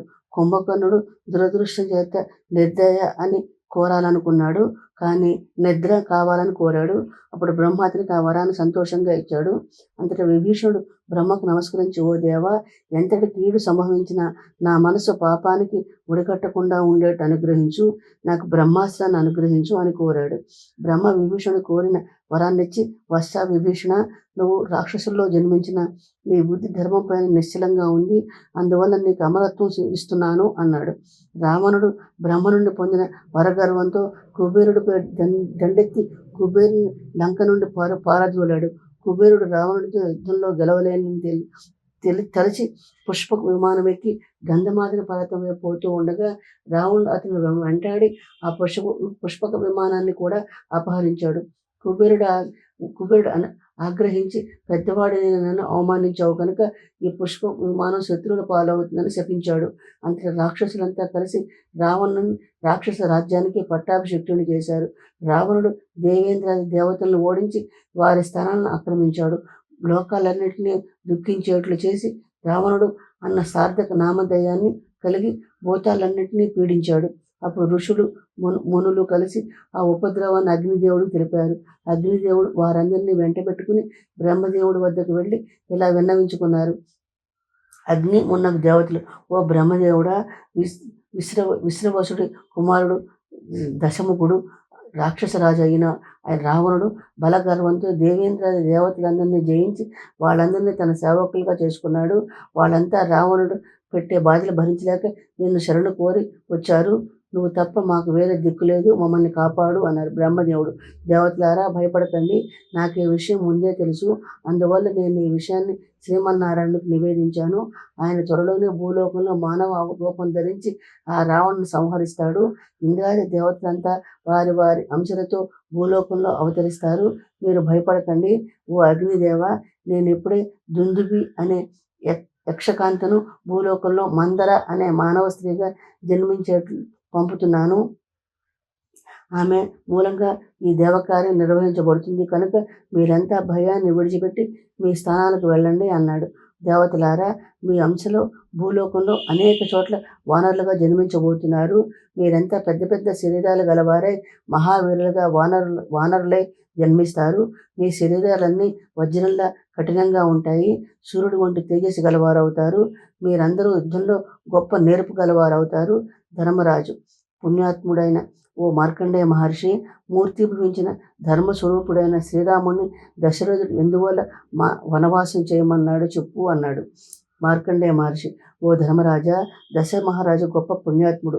ఆయన పూర్వజన్మలో చేసుకునే పుణ్యఫలం చేత శ్రీరాముడు, భరత, లక్ష్మణ, శత్రుఘ్నులు నలుగురిని పుత్రులుగా పొందాడు. వారికి ఉపనయన సంస్కారాలు చేయించి వేదాంగాలను నేర్పించాడు. క్రమంగా వారి నలుగురికి వివాహాలయ్యాయి. శ్రీరాముడు యువరాజ పట్టాభిషేకం చేయాలని మంత్రులంతా ఆలోచించి నిర్ణయించాడు. పురోహితుని పిలిచి శుభముహూర్తం కోసం నిర్ణయించారు. ఆ సమయంలో భరతుడు పెంచిన దాది మందర అనే దాసి భరతుడి తల్లి అయిన కైకతో ఈ విధంగా చెప్పింది: అయ్యో ఓ కైకి, నీ భర్త దశరథుడికి నీ పట్ల ప్రేమ లేదని తేలిపోయింది. నువ్వు మోసపోయావు. అతడి నటనలన్నీ నమ్మి మోసపోయావు, భ్రాంతిలో పడ్డావు. ఇప్పుడు దశరథుడి అసలు రంగు బయటపడింది. ఆ కౌశల్య కొడుకుని శ్రీరాముడికి యువరాజ పట్టాభిషేకం చేయబోతున్నాడు. నీ సవతి కౌశల్య గెలిచింది. నువ్వు ఓడిపోయావు. నువ్వు ఇంకా కళ్ళు మూసుకుని నిద్రపోతూనే ఉన్నావు. నిన్ను, నీ కొడుకు భరతుడిని కాదని నీ సవతి కొడుకైన శ్రీరాముడికి రాజ్యాన్నంతా అర్పిస్తున్నాడు. మందర చెప్పిన మాటలు కైకి తలకెక్కాయి. అదిరిపడింది. వెంటనే దశరథ మహారాజుతో ఈ విధంగా అన్నది: ఓ దశరథ మహారాజా, పూర్వం నాకు 2 వరాలు ఇచ్చావు. నేను ఇప్పుడు ఆ వరాలను ఇమ్మని కోరుకుంటున్నాను. దయచేసి నాకు ఇప్పుడు ఆ వరాలను అనుగ్రహించు. ఆ వరాలు ఏమిటంటే, మొదటిది భరతుడికి యువరాజు పట్టాభిషేకం చేయాలి. రెండవది శ్రీరాముడిని 14 సంవత్సరాలు అరణ్యవాసం చేయాలి. ఈ 2 నేను ఇప్పుడు కోరుకుంటున్న వరాలు. కైక మాటలు విన్న దశరథుడు మండే కట్టె చెవిలో దూర్చినట్లయింది. దుఃఖంతో అక్కడికక్కడే మూర్ఛపోయాడు. జరిగిందంతా తెలుసుకుని శ్రీరాముడి తండ్రి దశరథుడి మాటను నిలబెట్టి తండ్రిని సత్యసంధుడిగా చేయదలిచాడు. ఆ క్షణంలోనే భార్య సీతతో పాటు అరణ్యవాసానికి వెళ్ళాడు. రాముడితో పాటు లక్ష్మణుడు కూడా అడవులకు వెళ్ళాడు. దశరథుడు మరణించుట. రాముడు అరణ్యవాసానికి వెళ్ళాడన్న వార్త దశరథుని నమనాలను కొంగదీసింది. ఆహా రామ, నిన్ను వదిలిపెట్టి నేను ఎట్లా బతకగలను అని విలపిస్తూ మరణించాడు. శ్రీరాముడు వనవాసానికి వెళ్ళగానే దశరథుడు మరణించాడు. కైక భరతుడిని పిలిచింది. మహారాజు మరణించాడు. రాముడు వనవాసానికి వెళ్ళాడు కనుక అర్హుడు అయిన నువ్వే రాజ్యాన్ని పాలించు అన్నది. భరతుడు తండ్రి మరణానికి ఎంతో దిక్కించాడు. తల్లి చేసిన దురాచారానికి ఎంతో కోపగించుకున్నాడు. తల్లి కైకతో ఇలా అన్నాడు: పాపరహితమైన స్వచ్ఛమైన సూర్యవంశానికి మచ్చ తెచ్చి పరమ ధార్మికుడైన భర్తను చంపావు. గొప్ప పరాక్రమవంతుడైన నా అన్నని జాలి లేని దానివై అరణ్యాలకు పంపావు. నన్ను అపకీర్తి సముద్రంలో ముంచావు. ఓ పాపాత్మురాలా, ఇన్ని అరిష్టాలు చేసి నీ కోరిక తీర్చుకున్నావు కదా. ఎంతో దురాగతానికి పాల్పడ్డావు. ఇటువంటి ఈ పాపానికి నిష్కృతి ఉంటుందా? ఇప్పుడు నేనేం చేయగలను అని పరిపరి విధాల దుఃఖించి భరతుడు తండ్రికి అంత్యక్రియలు నెరవేర్చాడు. ఆ తర్వాత సామంతుల్ని, బ్రాహ్మణుల్ని, పౌరుల్ని, పల్లెవాసుల్ని, శత్రుఘ్నుని తల్లులను, వశిష్ఠుని వెంటబెట్టుకుని శ్రీరాముని ప్రసన్నం చేసుకోవడానికి చిత్రకూటానికి వెళ్ళాడు. శ్రీరాముడు చిత్రకూటంలో జింక చర్మం ధరించి జడలు కట్టిన తలతో ప్రశాంతమైన ముఖంతో కలవాడై మహర్షుల మధ్యలో కూర్చున్నాడు. భరతుడు పెద్దగా రోధిస్తూ శ్రీరాముని పాదాలపై పడి ఏడ్చాడు. తండ్రి వృత్తాంతాన్ని తెలిపాడు. దేవా, నువ్వు అయోధ్యకు వచ్చి రాజ్యమేలు వేలుకోమని ప్రార్థించాడు. భరతుడితో పాటు వచ్చిన పెద్దలంతా కూడా అదే విధంగా ప్రార్థించారు. కానీ పితృవాక్య పరిపాలన పైన నిశ్చలమైన మనస్కుడైన శ్రీరాముడు రాజ్యాన్ని పాలించేందుకు నిరాకరించాడు. ఇక గత్యంతరం లేని పరిస్థితుల్లో భరతుడు శ్రీరాముడు పాదుకలను తీసుకుని పోయి నంది గ్రామంలో ఉంటూ ఆ పాదుకల్ని రాముడి ప్రతినిధిగా చేసుకుని రాజ్యపాలన సాగించాడు. అక్కడ చిత్రకూటంలో నివసిస్తున్న రాముడు భరతాదులు వచ్చి తమను బలవంతం చేస్తున్నారనే భీతితో శరభంగుని ఆశ్రమానికి చేరుకున్నాడు. శరభంగుడు శ్రీరాముని ఆహ్వానించి పూజించాడు. అక్కడ నుండి రాముడు దండకారణ్యంలో ప్రవేశించాడు. గోదావరి తీరాన భార్య తమ్ముడితో వర్ణశాలను నిర్మించుకొని నివసించాడు. అక్కడ ఉంటూ ఉండగా రావణుడి సోదరి శూర్పణఖ వెళ్ళి వారిని అవమానించింది. లక్ష్మణుడు ఆమె ముక్కు చెవులు కోసి పంపాడు. శూర్పణఖకు జరిగిన అవమానానికి ఆమె సోదరుడు ఖరుడు వేలాది రాక్షస సైన్యాలతో శ్రీరామునిపై దాడి చేశాడు. మహాపరాక్రమవంతుడైన శ్రీరాముడు వారందరినీ తానొక్కడే ఎదిరించి సంహరించాడు. ఆ మహాయుద్ధంలో కరుడు, దూషణుడు మొదలైన ప్రముఖ రాక్షసులంతా మరణించారు. అంతట శూర్పణఖ లంకకు వెళ్ళి జరిగిందంతా రావణాసురుడితో చెప్పింది. ఆమెతో రావణాసురుడు ఇలా అన్నాడు: సోదరి, నిన్ను ఈ విధంగా పరాభవం చేసిన వాడెవడో చెప్పు. వాడు ఈ లోకంలో జీవించి ఉండడానికి వీల్లేదు అని శూర్పణఖకు ఓదార్చి విషయాలన్నీ మనసులో పెట్టుకుని గోకర్ణానికి పోయి అక్కడ తపస్సు చేసుకున్న మరీచుడిని కలుసుకున్నాడు. మరీచుడు పూర్వం రావణాసురుడి వద్ద మంత్రిగా ఉండేవాడు కనుక మరీచుడు రావణుడికి సాదరంగా ఆహ్వానించి పూజించి యోగక్షేమాలు విచారించాడు. అతడితో రావణుడు ఇలా అన్నాడు: ఓ మరీచుడా, శ్రీరాముడు అనేవాడు గర్వంతో దండకారణ్యంలోని కరదూషణాది రాక్షసులను చంపి అవమానించాడు. ఇప్పుడు అతడిపై పగ తీర్చుకోవాలి. పుణ్యాత్ముడా, ఆ విషయంలో నువ్వు నాకు సహాయం చేయాలి అన్నాడు. రావణుడి మాటలు వింటూనే మరీచుడు గజగజ వణిగిపోయాడు. ఓ రావణ, నువ్వు శ్రీరాముడితో యుద్ధం చేయడం తగదు. అతడి సంగతి నీకు తెలియదు. నీ ప్రయత్నం మానుకో. ఏ దుష్టుడు నీకు చెడు బుద్ధి కలిగించాడో తెలియదు, కానీ నువ్వు ఈ ప్రయత్నం మానుకోకపోతే రాక్షస కూటమంతా నాశనమైపోతుంది అన్నాడు. రావణుడా, నేను ఇంతకు పూర్వం అతడి పరాక్రమాన్ని స్వయంగా చూశాను. అప్పటి నుండి సన్యాసిని జపతపాలు చేసుకుంటూ జీవిస్తున్నాను. శ్రీరాముడితో శత్రుత్వం వద్దు, అది రాక్షస కులానికే మంచిది కాదు అన్నాడు. రావణుడు: ఓ మరీచుడా, నువ్వు నాకు మంచి చెడు చెప్పేటంతటి వాడివా? నేను చెప్పినట్లు చెయ్యి, లేకపోతే ఇప్పుడే చంపుతాను. అప్పుడు ఆ మరీచుడు ఇట్లా అనుకున్నాడు: చావు ఎట్లాగూ తప్పదు. ఈ నీచుడి చేతుల్లో చచ్చే కన్నా ఆ పరమాత్ముడి చేతుల్లో చస్తే పుణ్యమైన లభిస్తుందని భావించి, మహాత్మా, నీకు మంచి మాట చెప్పాను. అది నీకు ఇష్టం లేకపోతే పోని, నువ్వు చెప్పినట్లే చేస్తాను, ఆజ్ఞాపించు అన్నాడు. నువ్వు మాయలు తెలిసిన వాడవు.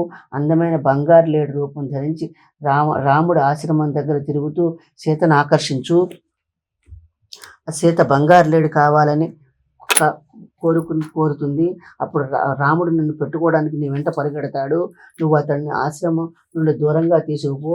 ఆ సమయంలో నేను సీతను అపహరించుకుపోతాను. ప్రియురాలను పోగొట్టుకున్న రాముడు దుఃఖంతో మరణిస్తాడు. మరీచుడు బంగారు లేడిగా రూపొందడం. మరీచుడు బంగారు లేడి రూపాన్ని ధరించి సీతను కనబడేట్టుగా ఆశ్రమం పక్కనే తిరిగాడు. సీత మాయామృగాన్ని చూసి బంగారు లేడిని తెమ్మని రాముడిని కోరింది. శ్రీరాముడు సర్వజ్ఞుడే అయినా ఆ సమయానికి సీత కోరిక తీర్చేందుకు మాయాలేడి వెనక పరిగెత్తాడు. వెళ్లే ముందు లక్ష్మణుడు సీతకు రక్షణగా ఉంచి వెళ్ళాడు. బంగారు లేడి చేతి చిక్కినట్లే చిక్కి మళ్ళీ దూరంగా పోతోంది. ఈ విధంగా శ్రీరాముడు చాలా దూరం తీసుకుపోయింది. ఆ మాయాలేడిని ప్రాణాలతో ఆశ్రమానికి పట్టుకుపోవాలని శ్రీరాముడు ఎంతో ఓర్పుతో వెంబడించాడు. ఇక చంపక తప్పదని నిర్ణయించుకొని ఒక తీవ్రమైన బాణాన్ని ప్రయోగించాడు. ఆ బాణానికి మాయామృగం చచ్చి నేలపై పడి హా లక్ష్మణ, హా సీత అంటూ రాముడి గొంతుతో అరిచి పడిపోయింది. ఆ కేక మరీచుడు మాయవన్న ఆశ్రమంలో ఉన్న సీతకు లక్ష్మణుడికి వినిపించింది. సీత ఆ కంఠస్వరం శ్రీరాముడిది అని గుర్తించి లక్ష్మణుడు రాముడికి సహాయంగా వెళ్ళమని పంపింది. ఆ సమయంలో దశముఖుడైన రావణుడు సన్యాసి వేషంలో వచ్చి సీతను భిక్ష అడిగాడు. నిజమైన మునీశ్వరుడైన భావించి సీత కపట ముని ఆహ్వానించి అతిథి మర్యాదలు చేసి పూజించింది. అప్పుడు రావణుడు ఇలా అన్నాడు: ఓ సుందరి, నేను రాక్షసులకు రాజును. నన్ను రావణుడు అంటారు. లంకా నగరం నా రాజధాని. నాకు ప్రేయసిగా ఉండు. నీ యవ్వనపు కోరికలను తీర్చుకుంటూ స్వర్గసుఖాలు అనుభవించు అన్నాడు. పడుచుదనంలో ఉన్న ఓ సీతాదేవి, నీకు ఇటువంటి కష్టం వచ్చింది. అడవిలో అన్ని కష్టాలు పడటం ఎందుకు? ఒక సామాన్య మానవుడు, అందులోనూ దరిద్రుడైన వాడిని నమ్ముకొని ఏం సుఖపడతావు? మనసు రాయి చేసుకుని నాతో వచ్చేయి, నాతో స్వర్గసుఖాలు అనుభవించు అన్నాడు. అప్పుడు సీతాదేవి ఇలా అంది: ఓ రావణ, నువ్వు మాట్లాడిన మాటలు వింటుంటే నువ్వెంత అవివేకవో తెలుస్తోంది. భూమి రెండుగా చీలిపోని, సముద్రాలని ఎండిపోని, సూర్యచంద్రులు కాంతి విహీనమైపోని, ఆకాశం విరిగి మీద పడని, నేను మాత్రం పరపురుషుని మనసులో కూడా తలచను. ఆడ ఏనుగు పందిని కోరుకుంటుందా? తమ్మిపూలలోని తేనెను తాగే తుమ్మెద రేగుపూలపైన వాలుతుందా? బుద్ధిహీనుడా, జాగ్రత్త, నువ్వు నన్నెన్నడూ కోరరాదు. సీతాదేవి ఆ విధంగా అంటూ దూరంగా తొలగిపోయింది. అప్పుడు రావణుడు ఆమెను వేగంగా పట్టుకుని లంకాపట్నం వైపు ప్రయాణం సాగించాడు. అతడి చెరలో ఉంటూనే సీతాదేవి సహాయం కోసం బ్రాహ్మణుని, దేవతలను ప్రార్థించింది. జటాయువు అనే పక్షిరాజు ఆమెను ఆక్రందన విని రావణుడు అడ్డగించాడు. అప్పుడు జటాయువు రావణుల మధ్య యుద్ధం భయంకరంగా జరిగింది. జటాయువు వృద్ధుడు కావడం వలన ఓ క్షణం విశ్రాంతి తీసుకోవడం కోసం ఓ చెట్టు పైన వాలాడు. అది చూసిన రావణుడు కత్తితో జటాయువు రెండు రెక్కలు నరికేశాడు. దాంతో జటాయువు నేల కూలింది. ఆయన సీతాదేవి నిరుత్సాహపడకుండా ఇంకా ఎవరైనా తనకు సహాయపడతారేమోనన్న ఆశతో తన నగలన్నింటినీ చెంగులో మూట కట్టి నేలపైన జారవిడిచింది. రావణుడు సీతాదేవిని లంకలో తన ఉద్యానవనమైన అశోకవనంలో బంధించాడు. ఆమె కాపలాగా క్రూరమైన రాక్షస స్త్రీలను నియమించాడు. అక్కడ దండకారణ్యంలో శ్రీరాముడు వెతుక్కుంటూ లక్ష్మణుడు ఎదురు వెళ్ళాడు. అయ్యో లక్ష్మణ, రాక్షసులుండే ఈ దండకారణ్యంలో సీతను ఒంటరిగా ఎందుకు వదిలి వచ్చావు అని అడిగాడు. అంతటి లక్ష్మణుడు సీత తన నానా దుర్భాషలాడిందని రాముడికి తెలిపాడు. దాంతో శ్రీరాముడు హృదయం కీడు శంకించింది. ఇద్దరూ వేగంగా ఆశ్రమానికి పోయి సీత కోసం వెతికారు. ఆమె ఎక్కడా కనిపించలేదు. ఆశ్రమం తీర ప్రాంతాలన్నీ సీత కోసం వెతికారు. అట్లా వెతుకుతూ ఉండగా రెక్కలు తెగి పడిగొన్న గ్రద్ద కనిపించింది. అది కూడా రాక్షస మాయేనని తలచి రామలక్ష్మణులు బాణప్రయోగం చేయబోయారు. అప్పుడు ఆ గ్రద్ద ఇలా అన్నది, ఓ రామలక్ష్మణులారా, నేను ఇప్పటికీ చచ్చి మీ రాక కోసం కొనవూపిరితో బతికి ఉన్నాను. నన్ను చంపి పాపం మూట కట్టుకోకండి అన్నది. ఆ మాటలు విన్న రామలక్ష్మణులు ఇద్దరు దగ్గరగా వెళ్ళారు. ఆ గ్రద్ద ఇలా అన్నది, రామలక్ష్మణులారా, నేను జటాయువును, పక్షిరాజును, మీ తండ్రి దశరథ మహారాజు స్నేహితుడిని. రావణుడు సీతను అపహరించుకుపోతూ ఉంటే నేను వాడితో యుద్ధం చేశాను.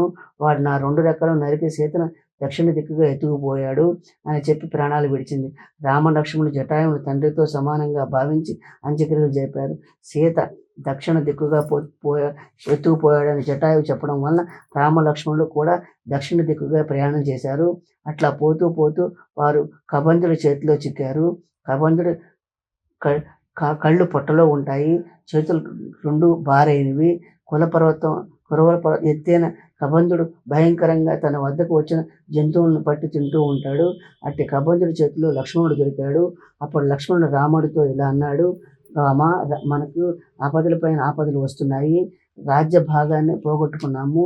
అడవిలో అన్ని కష్టాలు ఓర్పుగా సహిస్తూ వచ్చాము. చివరికి నేను రాక్షస చేతిలో చిక్కి మరణించాల్సి వచ్చింది. నువ్వైనా వారి నుంచి తప్పించుకో, సీతాదేవిని వెతికి పట్టుకో, సీతాదేవితో కలిసి అయోధ్యకు పోయి పట్టాభిషేకం చేసుకో. నువ్వు పట్టాభిషిక్తుడు అవుతూ ఉంటే కళ్ళారా చూడలేకపోయాను కదా అని దుఃఖిస్తున్నాను. నా వంటి దురదృష్టవంతుడు అయినా ఉంటాడా, ఎక్కడైనా ఉంటాడా? శ్రీరాముడు, తమ్ముడా, భయపడకు, నేనుండగా నీకు ఎటువంటి ఆపద రాదు అని లక్ష్మణుని ఓదారుస్తూ వర నుండి కత్తి తీసి కబంధుడు 2 చేతులు నరికేశాడు. వెంటనే లక్ష్మణుడు రాహువు నుండి సూర్యుడు విముక్తుడయ్యాడు. రాముడు కబంధుని ముక్కలుగా చీల్చాలని పొట్టను 2 పక్కలా చీల్చాడు. అప్పుడు కబంధుడు శరీరంలో నుండి ఒక దివ్య పురుషుడు బయటికి వచ్చాడు.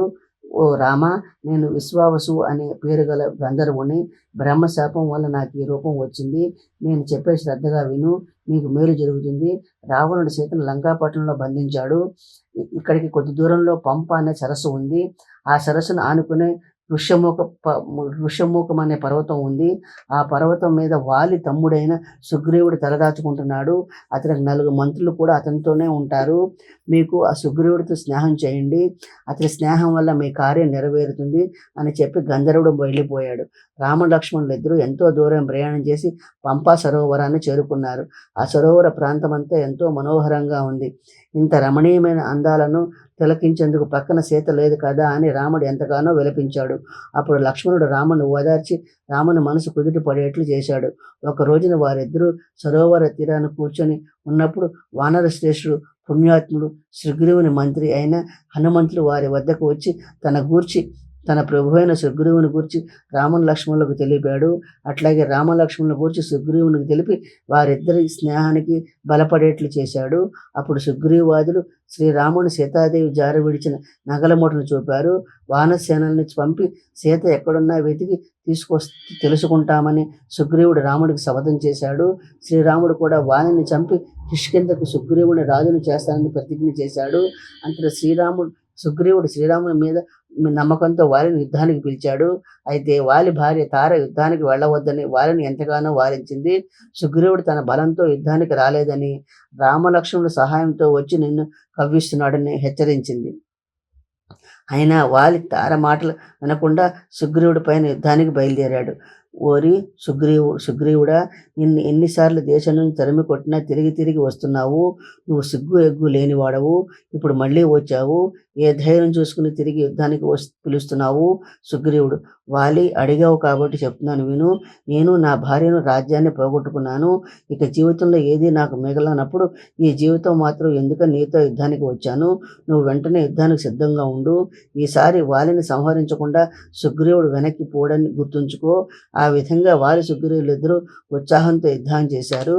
దేవేంద్ర కొడుకైన వాలి, సూర్యుడి కొడుకైన సుగ్రీవుడు తేజస్సుతో ఒకరినొకరు తీసుకోకుండా యుద్ధం చేశారు.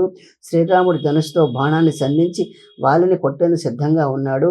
అయితే వారిద్దరిలో ఎవరు వాలియో ఎవరు సుగ్రీవుడో పోల్చుకోలేక బాణాన్ని సంధించకుండా ఆగిపోయాడు. అందువల్ల ఆనాటి యుద్ధంలో వాలిదే పైచేయి అయింది. శ్రీరాముడు అవస్థకు గతించిన ఆంజనేయుడు రెండవ నాటి యుద్ధంలో సుగ్రీవుడి మెడలో పూలహారం అలంకరించాడు. దాంతో శ్రీరాముడు పర్యాయం సుగ్రీవుడిని తేలిగ్గా గుర్తించగలిగాడు. ఎక్కుపెట్టి బాణాన్ని శ్రీరాముడు వాలిపైన సంధించాడు. వాలి వెంటనే నేల కూలాడు. దశరథ పుత్రుడైన శ్రీరాముడు ఇటు అధర్మ యుద్ధం చేయడం తగదని నిందిస్తూ ప్రాణాలు విడిచాడు. శ్రీరాముడు వాలిని సంహరించి సమస్త వానర రాజ్యానికి సుగ్రీవుడిని పట్టాభిషిక్తుడిని చేశాడు. ఆ విధంగా వానర సమూహం అంతా శ్రీరాముని ఘనంగా కీర్తించింది. సుగ్రీవుడు శ్రీరాముడితో ఇలా అన్నాడు: దేవా, వచ్చేది వర్షాకాలం. వర్షాకాలం ప్రయాణానికి అనుకూలంగా కాదు. అందువల్ల సీతాన్వేషణ వర్షాకాలం ముగియగానే ప్రారంభిద్దాం అన్నాడు.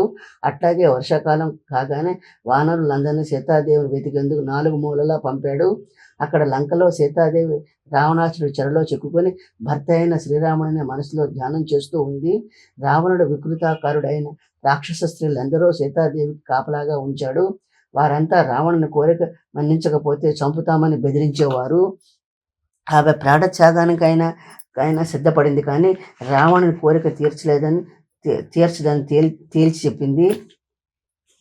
త్రిజట: ఓ సీతాదేవి, నువ్వు మా అందరికీ తల్లి లాంటి దానవు. ఇప్పుడే నాకు స్వప్నం వచ్చింది. ఆ స్వప్న వృత్తాంతం అంతా ఉన్నట్లుగా చెప్తాను, నా మాట నమ్ము. దశకంఠుడైన రావణుడు ఒంటి నిండా నూనె పూసుకుని రథంలో దక్షిణ దిక్కుగా వెళ్తూ కనబడ్డాడు. రావణుడి చుట్టూ కుంభకర్ణుడు మొదలైన రాక్షసులందరూ ఎర్రని పూలు, ఎర్రని మైపోతులు పూసుకొని జుట్టు విరబోసుకుని దిగంబరులై యముడి నగరం వైపు వెళుతున్నట్లు కనిపించారు. అయితే సజ్జనుడైన విభీషణుడు మాత్రం తెల్లని పూలు, తెల్లని మైపోతలతో 4 మంత్రులను వెంటబెట్టుకుని సముద్రం దాటి వెళ్తున్నట్లు నేను స్వప్నంలో చూశాను. అమ్మ సీతాదేవి, శ్రీరాముడు కూడా నాకు స్వప్నంలో కనిపించాడు. అతను లక్ష్మణుడితో కలిసి ఎత్తైన ఏనుగు పైన కూర్చుని తేనెతో కూడిన పాయసాన్ని తింటున్నాడు. నువ్వు కూడా సంతోషంతో ఉత్తర దిక్కుకు వెళ్తున్నట్టు కల వచ్చింది. అంతేకాదు, అవించుడనే రాక్షసుడు శ్రీరాముడు మేలు కోరేవాడు నీతో ఇలా చెప్పమన్నాడు: దండకారణ్యంలో నిన్ను పోగొట్టుకున్న తరువాత శ్రీరాముడు వానరరాజు సుగ్రీవుడితో స్నేహం చేశాడు.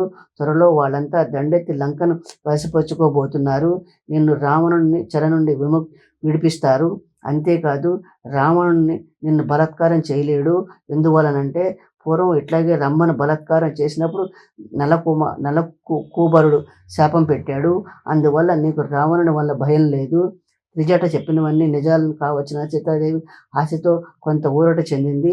అప్పుడు రావణుడు సీతాదేవి ఎట్లాగైనా ఒప్పించాలన్న పట్టుదలతో మంచి వస్త్రాలు, పూలమాలల్ని అలంకరించుకుని నడిచి వచ్చే కల్పవృక్షంలాగా అశోకవనానికి వచ్చాడు. అనురాగాలు వలకబోస్తూ సీతాదేవితో ఇలా అన్నాడు రావణుడు: ఓ సీత, నాపై దయచూపు, నన్ను దయతో ఏలుకో. నేను దేవతలను, యక్షుల్ని, ఇంకా అనేక జాతులను జయించాను. ఆయా జాతులలోని సుందరాంగులంతా నా అధీనంలో ఉన్నారు. అయినా వారెవరూ నీ వంటి లావణ్యవంతులు కారు. వారంతా నన్ను ప్రేమిస్తున్నారు, కానీ నేనెవరినీ ప్రేమించడం లేదు. నేను తప్ప నేనెవరినీ కోరుకోవడం లేదు. నువ్వు అనవసరంగా దుఃఖంతో మునిగిపోయి అలంకరించుకోవడం లేదు. ఇంకా రాముడు వచ్చి నిన్ను విడిపిస్తాడన్న పేరాశతో ఉన్నావు. రాముడు రాడు. నీ మంకుపట్టు విడిచిపెట్టు. నువ్వు కలలు కంటున్న రాముడు రాజ్యాన్ని పోగొట్టుకుని అడవిలో తిరుగుతున్నాడు. రోగాలతో, దుఃఖంతో అలమటించే అల్ప మానవుడు అతడు. అటువంటి రాముడి పైన మనసు పెట్టుకుని దుఃఖంతో అలమటిస్తున్నావు. ఓ సీత, నేనెవరినో తెలుసా? సకల భువనాలకు ప్రభువును, యక్ష ప్రభు అయిన కుబేరుడు నా అన్నగారు, బ్రహ్మతో సమానుడైన విశ్రవసుడు నా తండ్రి, ముల్లోకాల వాళ్ళు నన్ను పంచమ లోకపాలకుడు అంటారు. సీతాదేవి రాముడి ముఖం చూడడానికైనా ఇష్టపడలేదు. అతడితో మాట్లాడడానికి కూడా ఇష్టపడక ఒక గడ్డి పరకను పీకి మధ్యలో వేసి రావణుడితో ఇలా అన్నది: ఓ రావణుడా, నేను వేరొకరి భార్యను, భర్త యందు అనురాగం కలదానను, భర్తనే దైవంగా భావిస్తున్నాను. నువ్వా రాక్షసుడవు, నీ ఎడల నాకు ఎంతమాత్రము అనురాగం లేదు. అటువంటి నన్ను కోరుకొని ఏమి సుఖపడతావు? అదే కాకుండా నువ్వేమో బ్రహ్మదేవుడి మనవడు అని చెప్పుకుంటున్నావు, దిక్పాలకులతో సమానుడని అంటున్నావు, కుబేరుడు సోదరుడు అని అంటున్నావు. మరి ఎంత గొప్పవాడు, ఈ పాటి ధర్మం తెలియదా? చెడు నడవడికను వదిలేయి. అంతేకాని ఈ విధంగా అహంకారపూరితమైన మాటలు నీకెంత మాత్రము తగవు. సీతాదేవి ఈ విధంగా అంటూ ఉత్తరయ్య ముఖాన్ని కప్పుకుని బోరున ఏడ్చింది. ఆ తర్వాత రావణుడు తన సౌధానికి వెళ్ళిపోయాడని మార్కండేయ మహర్షి ధర్మరాజుతో తెలిపాడు. నా ఛానల్ కూడా సపోర్ట్ చేయండి, సబ్స్క్రైబ్ చేయండి, లైక్ చేయండి, షేర్ చేయండి. నా పారాయణ కనుక మీకు నచ్చినట్లయితే కామెంట్ రూపంలో తెలియజేయండి.